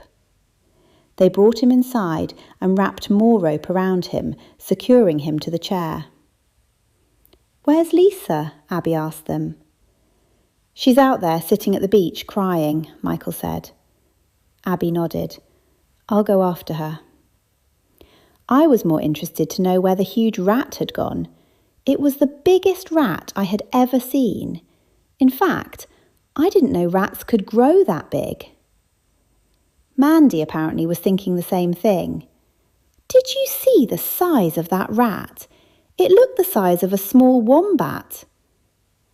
"Do you think it was actually a rat?" I asked her. Owen answered for her. It's not unusual to have wildlife try to find shelter during and after a storm. Obviously, the wildlife couldn't get in before because we had everything bolted down in the storm. It's nothing to worry about. Nothing to worry about? Giant rodents on the loose? Still, I suppose that was better than a murderer on the loose. Chapter 18. I was beyond relieved that the murderer had been caught. I couldn't wait to find out what had motivated him to go on a killing spree, but I would find out eventually. Now all we had to do was wait for the police to come. The rain had all but stopped, but it looked like it would start again any minute. At any rate, it was no longer storm rain, rather a light drizzle. The wind, too, had died down. Rather than the gale-force winds that had been slamming the island for days, it was now a gentle, consistent breeze. The clouds still looked fierce, and for a moment I feared that the police would have to turn back before they arrived. And I just had to have faith that they knew what they were doing and could time their boat ride to the island. They would certainly know more about this kind of weather than I would, at any rate. There was still no television reception, and I was afraid that Owen and Abby would suggest cooking lessons. I wondered what I could do to escape that, as I certainly didn't want to make anything else explode. It was then that I thought of the lightning-struck wood. It was awfully hard to get, and I had never managed to find any in Bayberry Creek. Ruprecht and the others always sang its praises. They said it added power to every spell and was better than coffee when speed was needed in a spell. I often added coffee to my spells to hurry along the manifestation I wanted, but lightning-struck wood was like coffee on steroids. It was potent stuff indeed, and could be used in a variety of spells, bringing as it did the power of lightning to the spell. Since lightning had struck the tree at the top of the hill, I was fairly certain it had also struck trees around the resort. I wanted to find such a tree and take some wood, not only for myself, but also to give as gifts to Ruprecht, Camino, Mint, and of course Time. They would be delighted to have such a gift. I briefly wondered if they would want to give me another gift of my own after their last one had stranded me on the island with a killer. It wasn't in any way their fault, of course, but it had me more than a little bit wary of taking trips anywhere unfamiliar in the future. I probably only had 2 hours before the police arrived, so I thought I should make a start. I went to my room, unescorted for the first time in days, and fetched my largest carry bag. When I returned to the dining room, Owen and Mandy were no longer there, and Abby and Lisa were sitting at the dining table. Michael was hovering behind Bazza. I told Abby and Michael where I was going. "That's a good idea," Abby said. "It's been hard for you all not being able to explore the island." "Oh, Of course the murders made it hard for everyone. Oh, please forgive me. I'm just so tired and stressed that I don't know what I'm saying. Michael whispered to me. You go off and explore and have a good time, but it's probably best to stay close to the resort. The police will be here presently, in an hour or so. We'll keep an eye on Lisa. I nodded, my former sunny mood giving way to a moment of disquiet. I had forgotten the possibility that Lisa might have been in it with Bazza. Still, I would make sure I enjoyed my exploration of the area around the resort. I knew there was the lightning-struck tree up the top of the hill, but there was no way I was going to climb the hill one more time, whether by means of the tunnels or not. As a matter of fact, I would have been happy never to hear the word tunnel again. I could see how beautiful the island would be in good weather. The sea looked angry and was dark and churning, and slender palm trees had washed up on the beach. Their trunks were extraordinarily beautiful shades of lime green and dark coppery brown. I imagined this was normally a pristine beach, but now it just looked a mess. Swaying palm trees stretched out over the landscape before me, and I suddenly remembered the giant rat. I shuddered, but walked on. The rain was light, but still enough to be annoying. I squinted as I walked, looking for any sign of a tree that had been struck by lightning. Quite a few had been torn at by the storm, which made me realise that it had been especially intense, even for the island that supposedly had so many. I continued walking, squinting against the wind and rain, and soon found what I was looking for. In fact, I had a choice. It looked like the one lightning strike had taken down 2 trees. They had fallen into the sand, leaving a great dent in the beach. In many ways, it was an intimidating sight, though it did serve as a reminder of the sheer power that lightning possessed. Pieces of wood lay all over on the ground, so I did not even have to go to the effort of breaking any off. I gleefully collected as much as I could carry, and then sat on the burned tree trunk. I exhaled long and hard, and then shook my arms as if to disperse all my cares and worries. What had been going to be a nice time away, if a cooking school could ever be a nice time for me, had turned into a nightmare. 3 people had been murdered, and I still did not even know why. Whatever had possessed Bazza to do such a thing? And was Lisa in it with him? In fact, had Bazza committed the murders at Lisa's request? I shook my head. No, it was all over now, and the police would soon be dealing with it. My part in the ordeal was over. I had to let it go. I picked up a piece of lightning-struck wood and turned it over in my hand.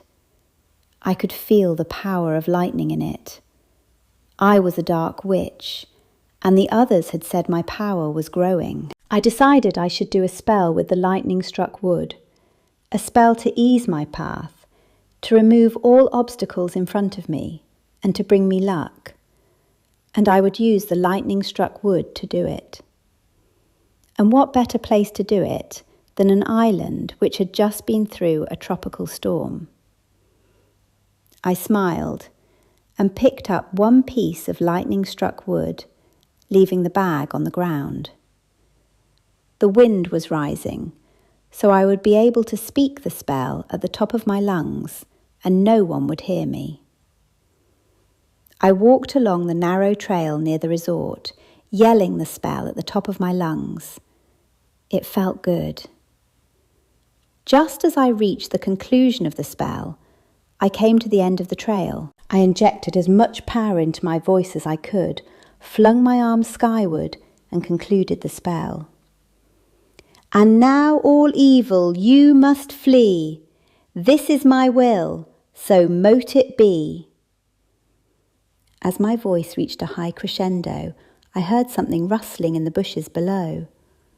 I looked down rapidly, worried that it was a rat. There, at my feet, were 2 people.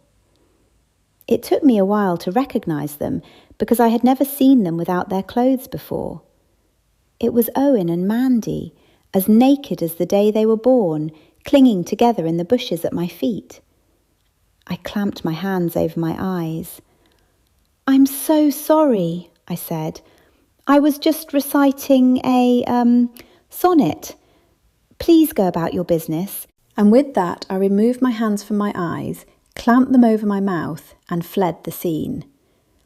I was starting to wonder more and more about this cooking school, and if I was the only one out of the loop.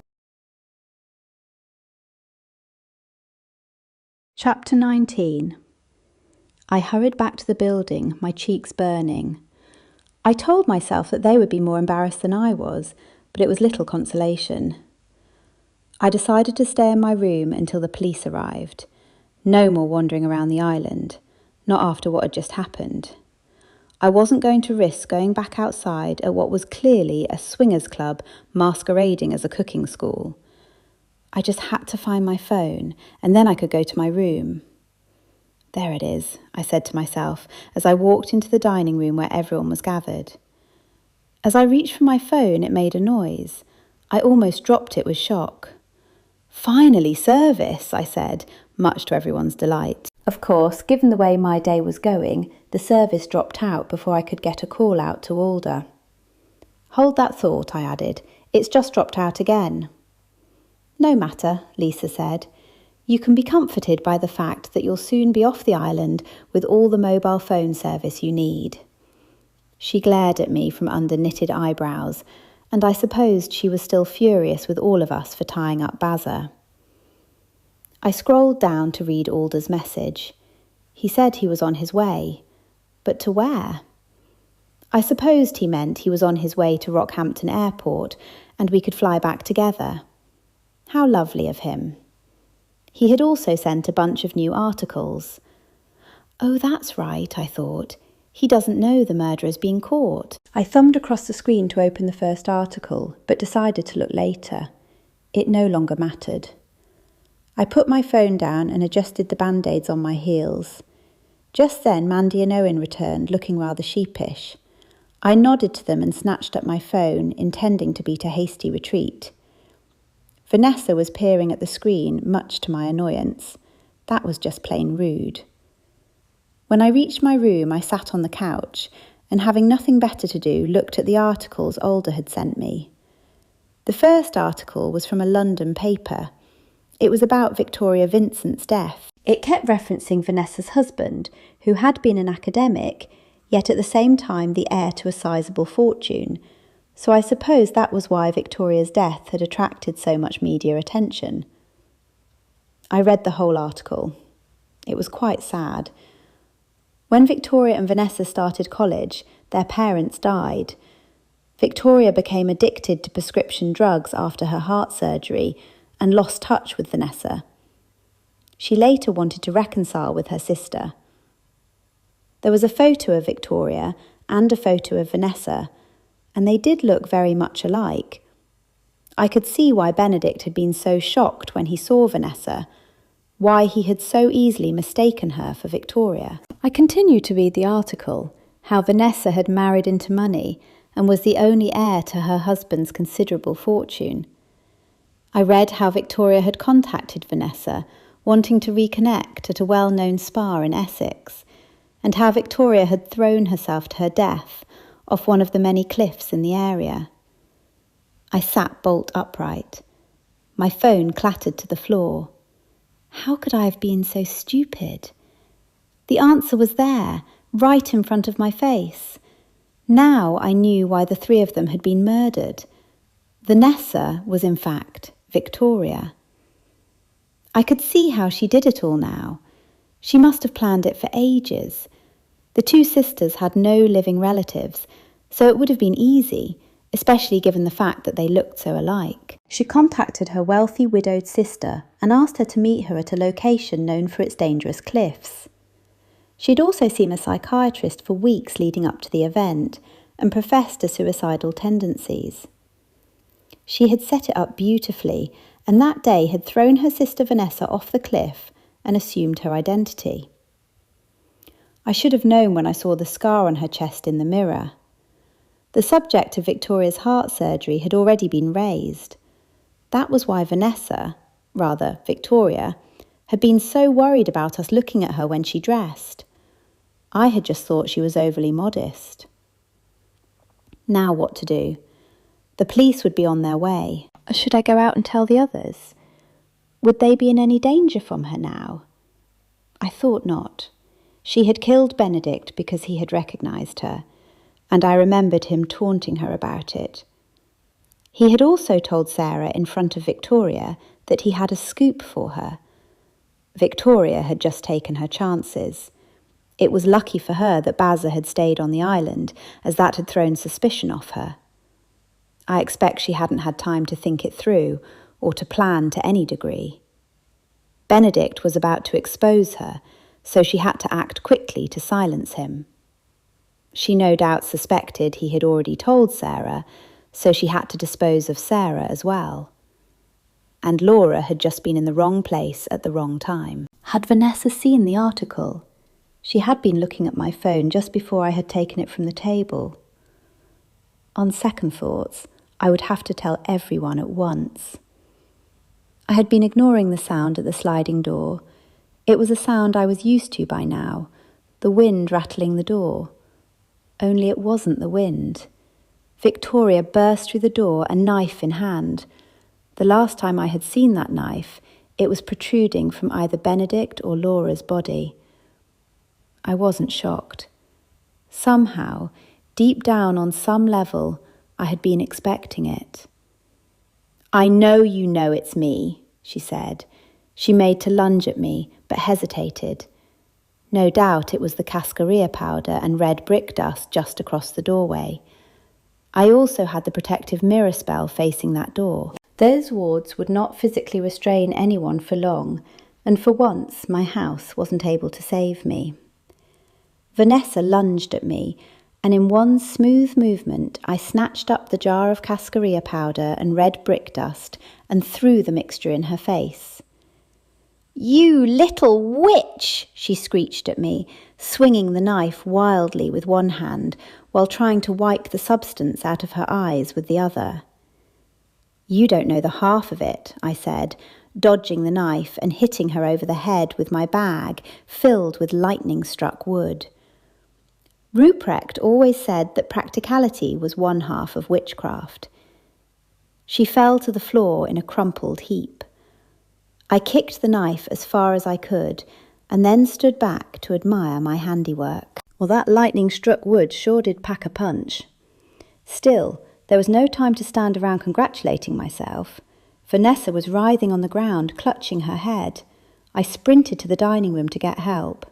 "Quick, hurry!" I shrieked. "Vanessa's the murderer! She just tried to kill me! She's in my room!" I pointed in the direction of my room, which was quite unnecessary, but I was caught up in the heat of the moment. Michael took off in the direction of my room, with Owen right behind him, thankfully, this time fully clothed.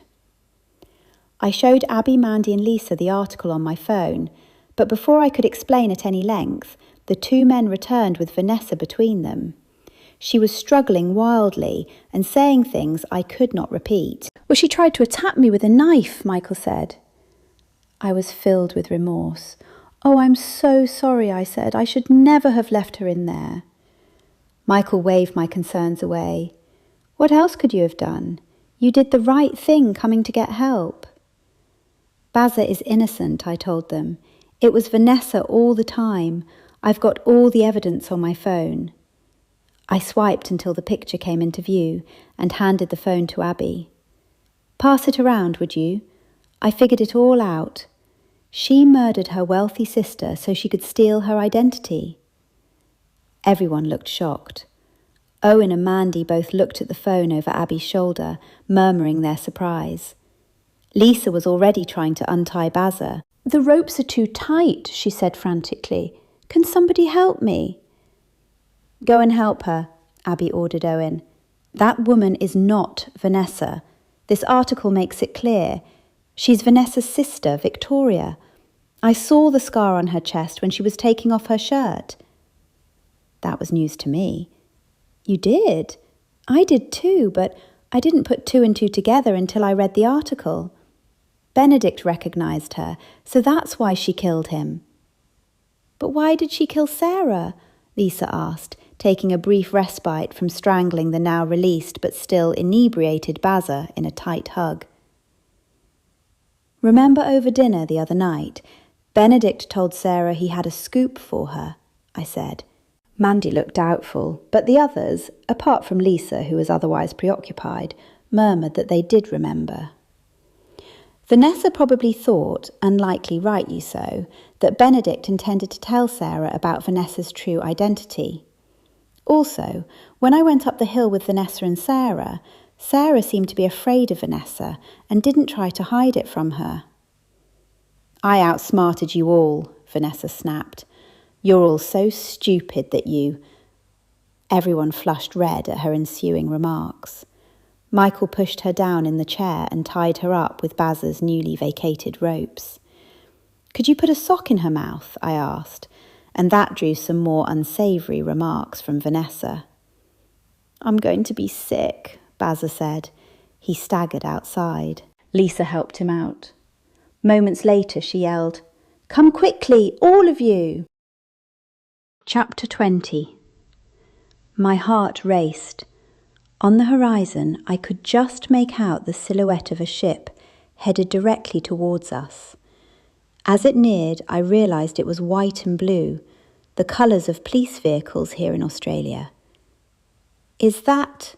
Michael asked, clearly too relieved to finish his sentence. We were all on the deck, looking out to sea, with the exception of Victoria, who was still safely tied to a chair. Back inside, all of you, he added. It's a bad idea to leave her with just one or two people, much less alone. The storm was over, in more ways than one.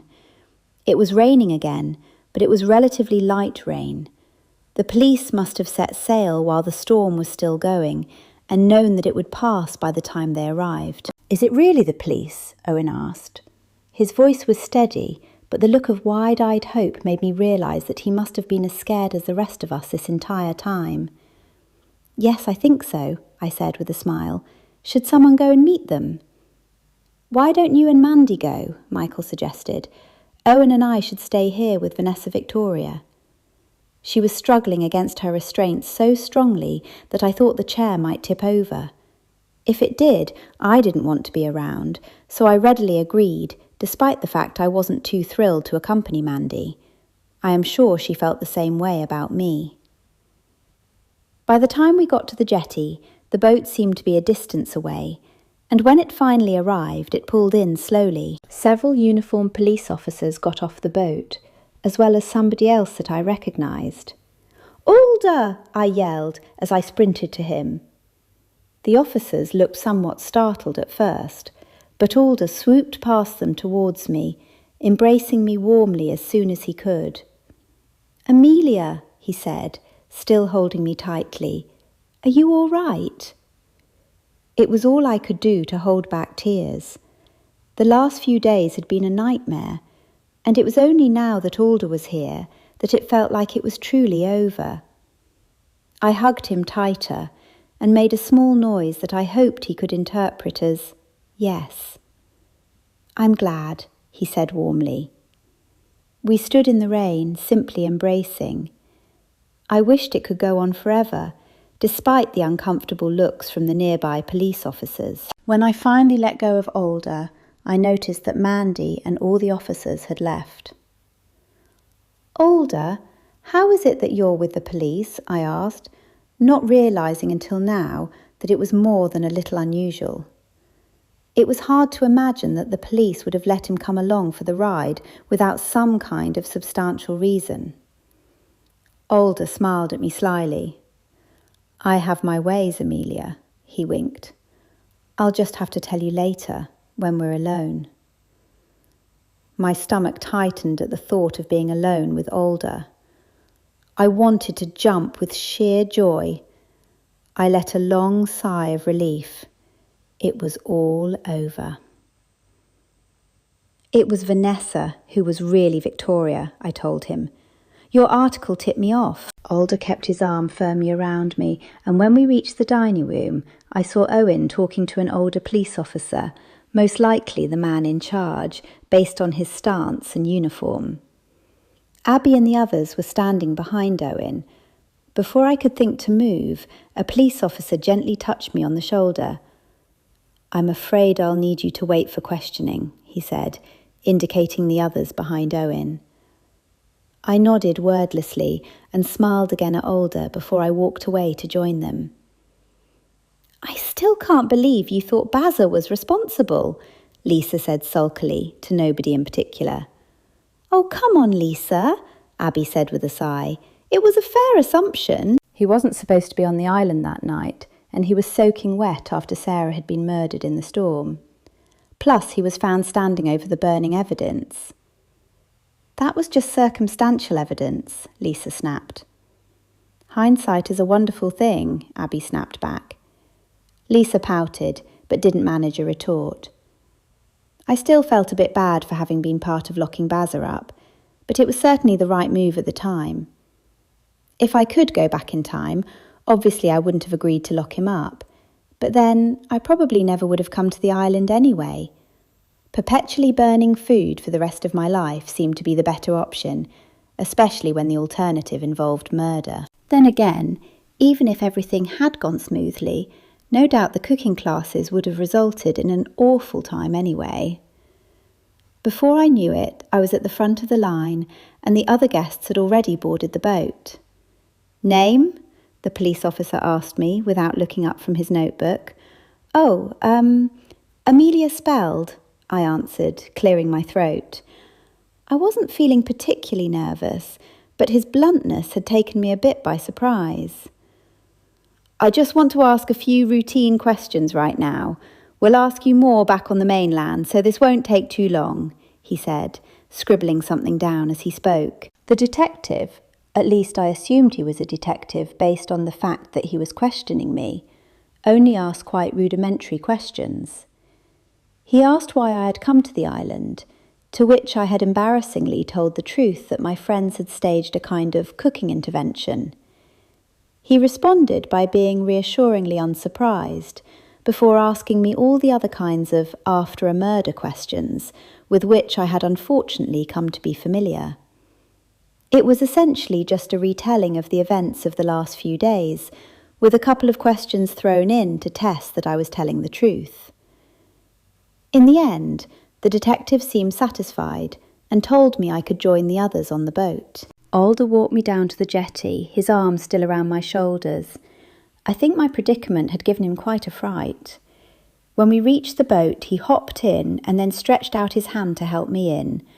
I took it with a smile and tried my best to step up daintily, but slipped on the slick flooring almost immediately. Alder caught me with one arm, the other still holding my hand. He was clearly holding back a laugh, but I appreciated the effort all the same. He helped me back to my feet and the two of us walked inside. The boat had an enormous undercover area, and for a moment it seemed as though it was somehow bigger on the inside, like the TARDIS, only somewhat less exciting because it was a boat and not a spaceship time machine hybrid. The others were sitting around a table and, bizarrely, drinking alcohol.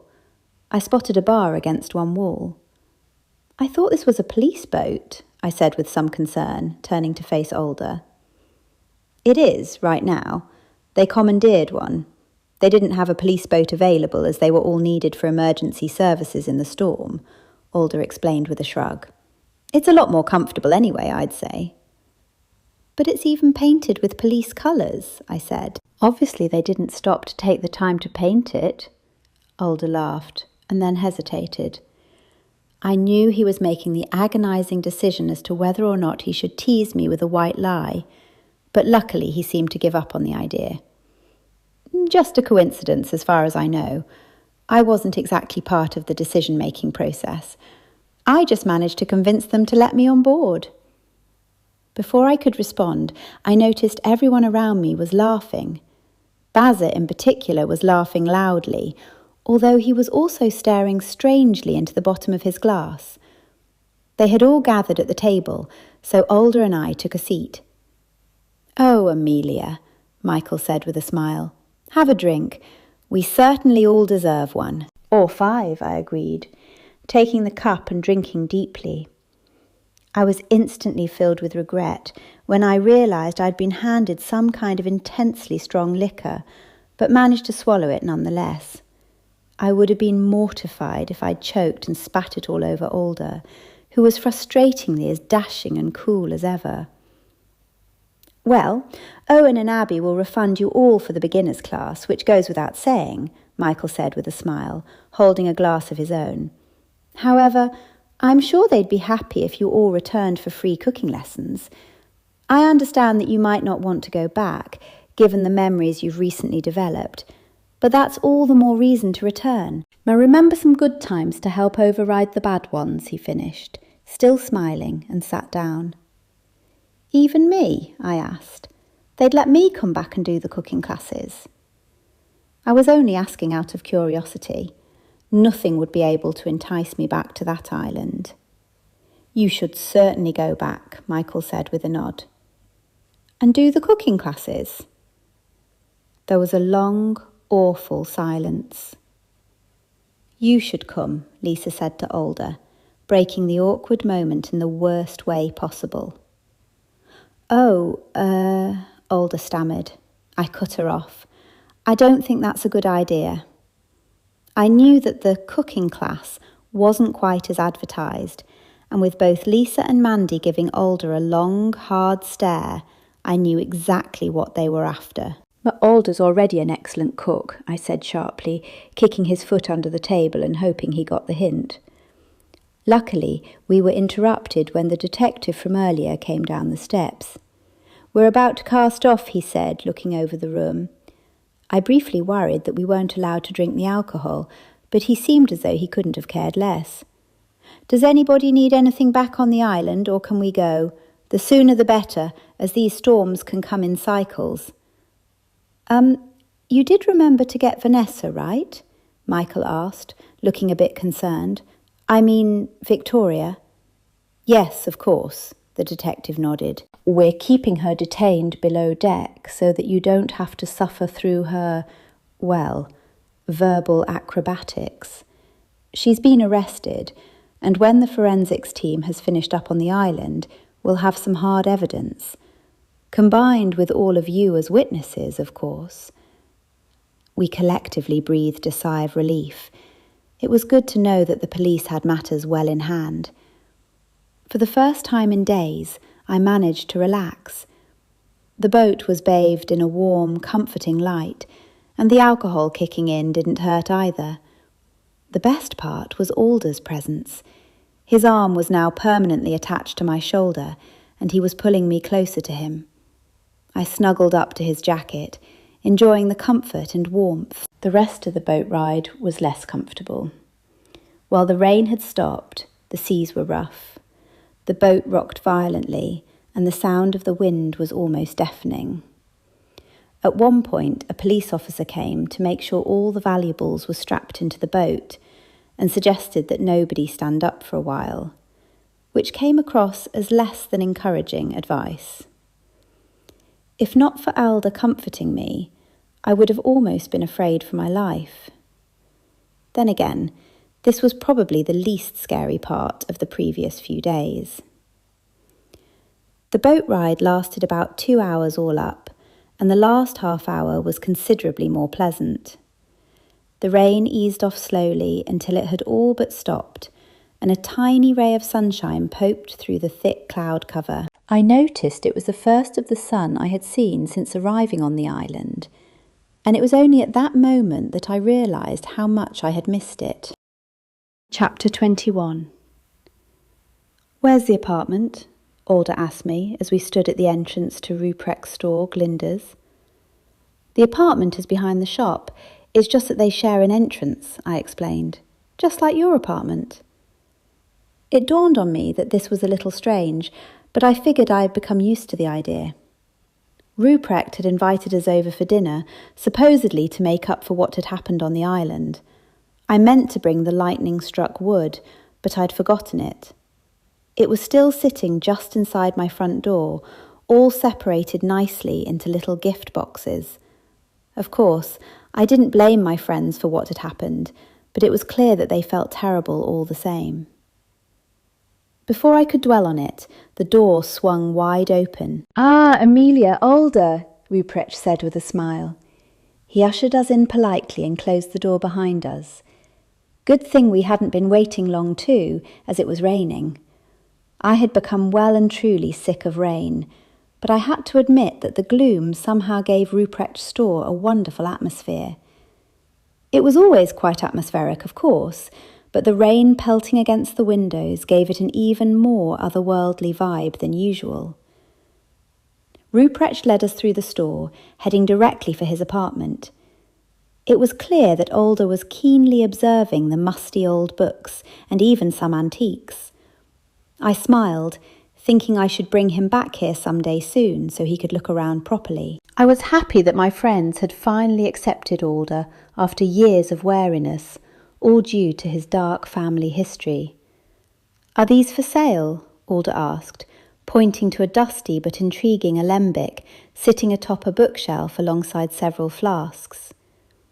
Ruprecht apparently hadn't heard him, as he was busying himself moving along the maze of antiques. I turned to Alder and shrugged. "I actually don't know. I always thought he just left those things there for the aesthetic value, but I suppose he might be willing to part with it. Let's come back here soon, and so you can have a good look around." Alder smiled and nodded, clearly pleased with the idea.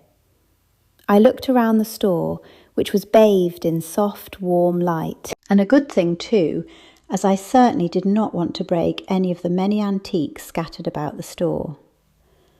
The rain had also caused the musty smell of the old books to intensify, and while it wasn't exactly unpleasant, it was rapidly becoming a little overwhelming. "Aha!" Ruprecht announced loudly, causing us to jump. "I got it. This silly door has become somewhat of a nuisance in old age," he announced as the door swung open. Ruprecht ushered us through, and the three of us walked to his apartment. Even before we stepped inside, it was clear that Alder and I were not the first ones to arrive. I could hear talking and laughing as soon as we left the boundaries of the shop itself. I was immediately hit with a wave of warm air, which I very much appreciated. Of course, the rain here in Bayberry Creek was far more subdued and immeasurably colder than what I had experienced on the island. Ruprecht led us inside, and it was clear that Alder was somewhat taken aback by the interior. Before he could ask, I decided to put him out of his misery and explain. "Yes, this is an apartment," I whispered, realising that it looked exactly like the shop. There were musty tomes and antiques galore, many with price tags. It occurred to me that Ruprecht might occasionally switch stock between his home and shop, but then he enjoyed collecting antiques, so these were probably not for sale. I guessed that the contents of Ruprecht's apartment were worth considerably more than his entire shop. Ruprecht led us into the dining room, where my friends Mint, Camino and Time were sitting around the large oak table. There were 5 candles burning in the centre of the table in a pattern of a pentacle, and they were sufficient to illuminate the entire room. Everyone greeted us warmly, each hugging me in turn. "I'm so sorry," Time squealed. "I can't believe what happened on the island. I hope you'll forgive us," she pleaded. I noticed that Camino, Mint and Ruprecht all bore similar expressions. "Oh no, it's fine," I said earnestly. "I didn't exactly have a good time, but it's hardly the fault of anyone here. Besides, I'm not sure it was any worse than attending a cooking school that went as planned," I admitted, hoping nobody would notice that I was only half joking. "Speaking of which, how did you go?" Mint asked.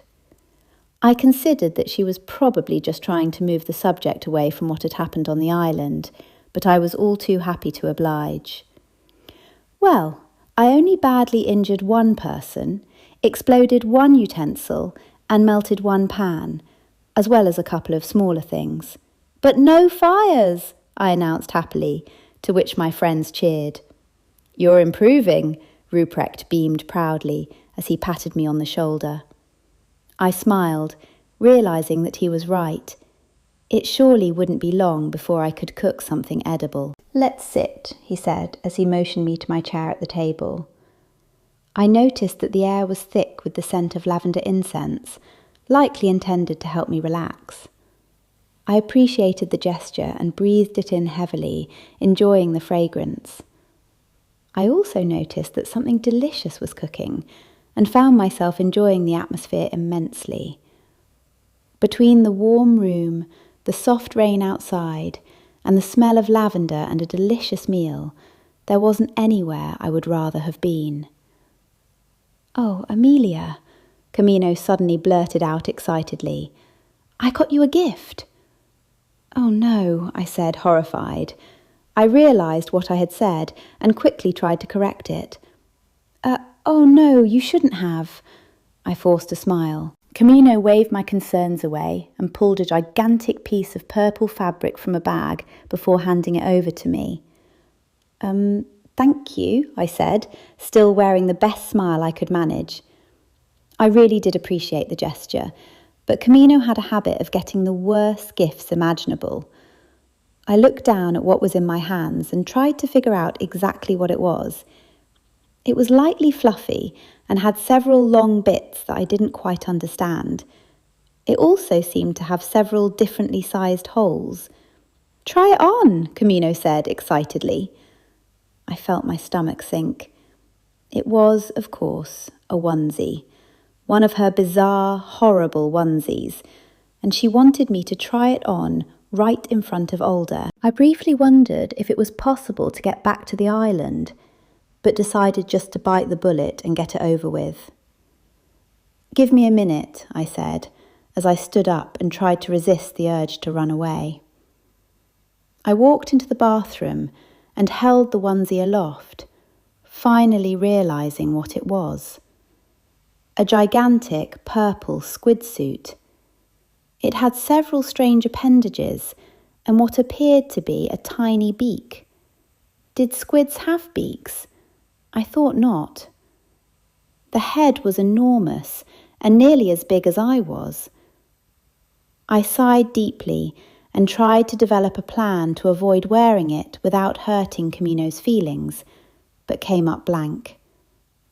I decided I'd just have to try it on. After what felt like hours, but was probably just a handful of minutes, I managed to get into the onesie, or at least what Camino described as a onesie, but was clearly some kind of bizarre Halloween costume. I walked, or rather waddled, back out into the dining room in my new squid suit.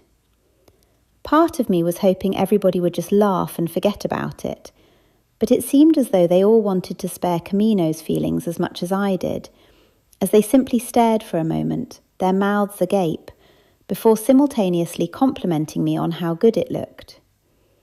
I was mortified to be wearing it in front of Alder, though I knew he could appreciate my position and would know that I didn't want to offend Camino. It was hard to admit, but the onesie was also incredibly comfortable, even if I didn't quite understand why somebody would design a comfortable suit with several tentacles and a beak built into it.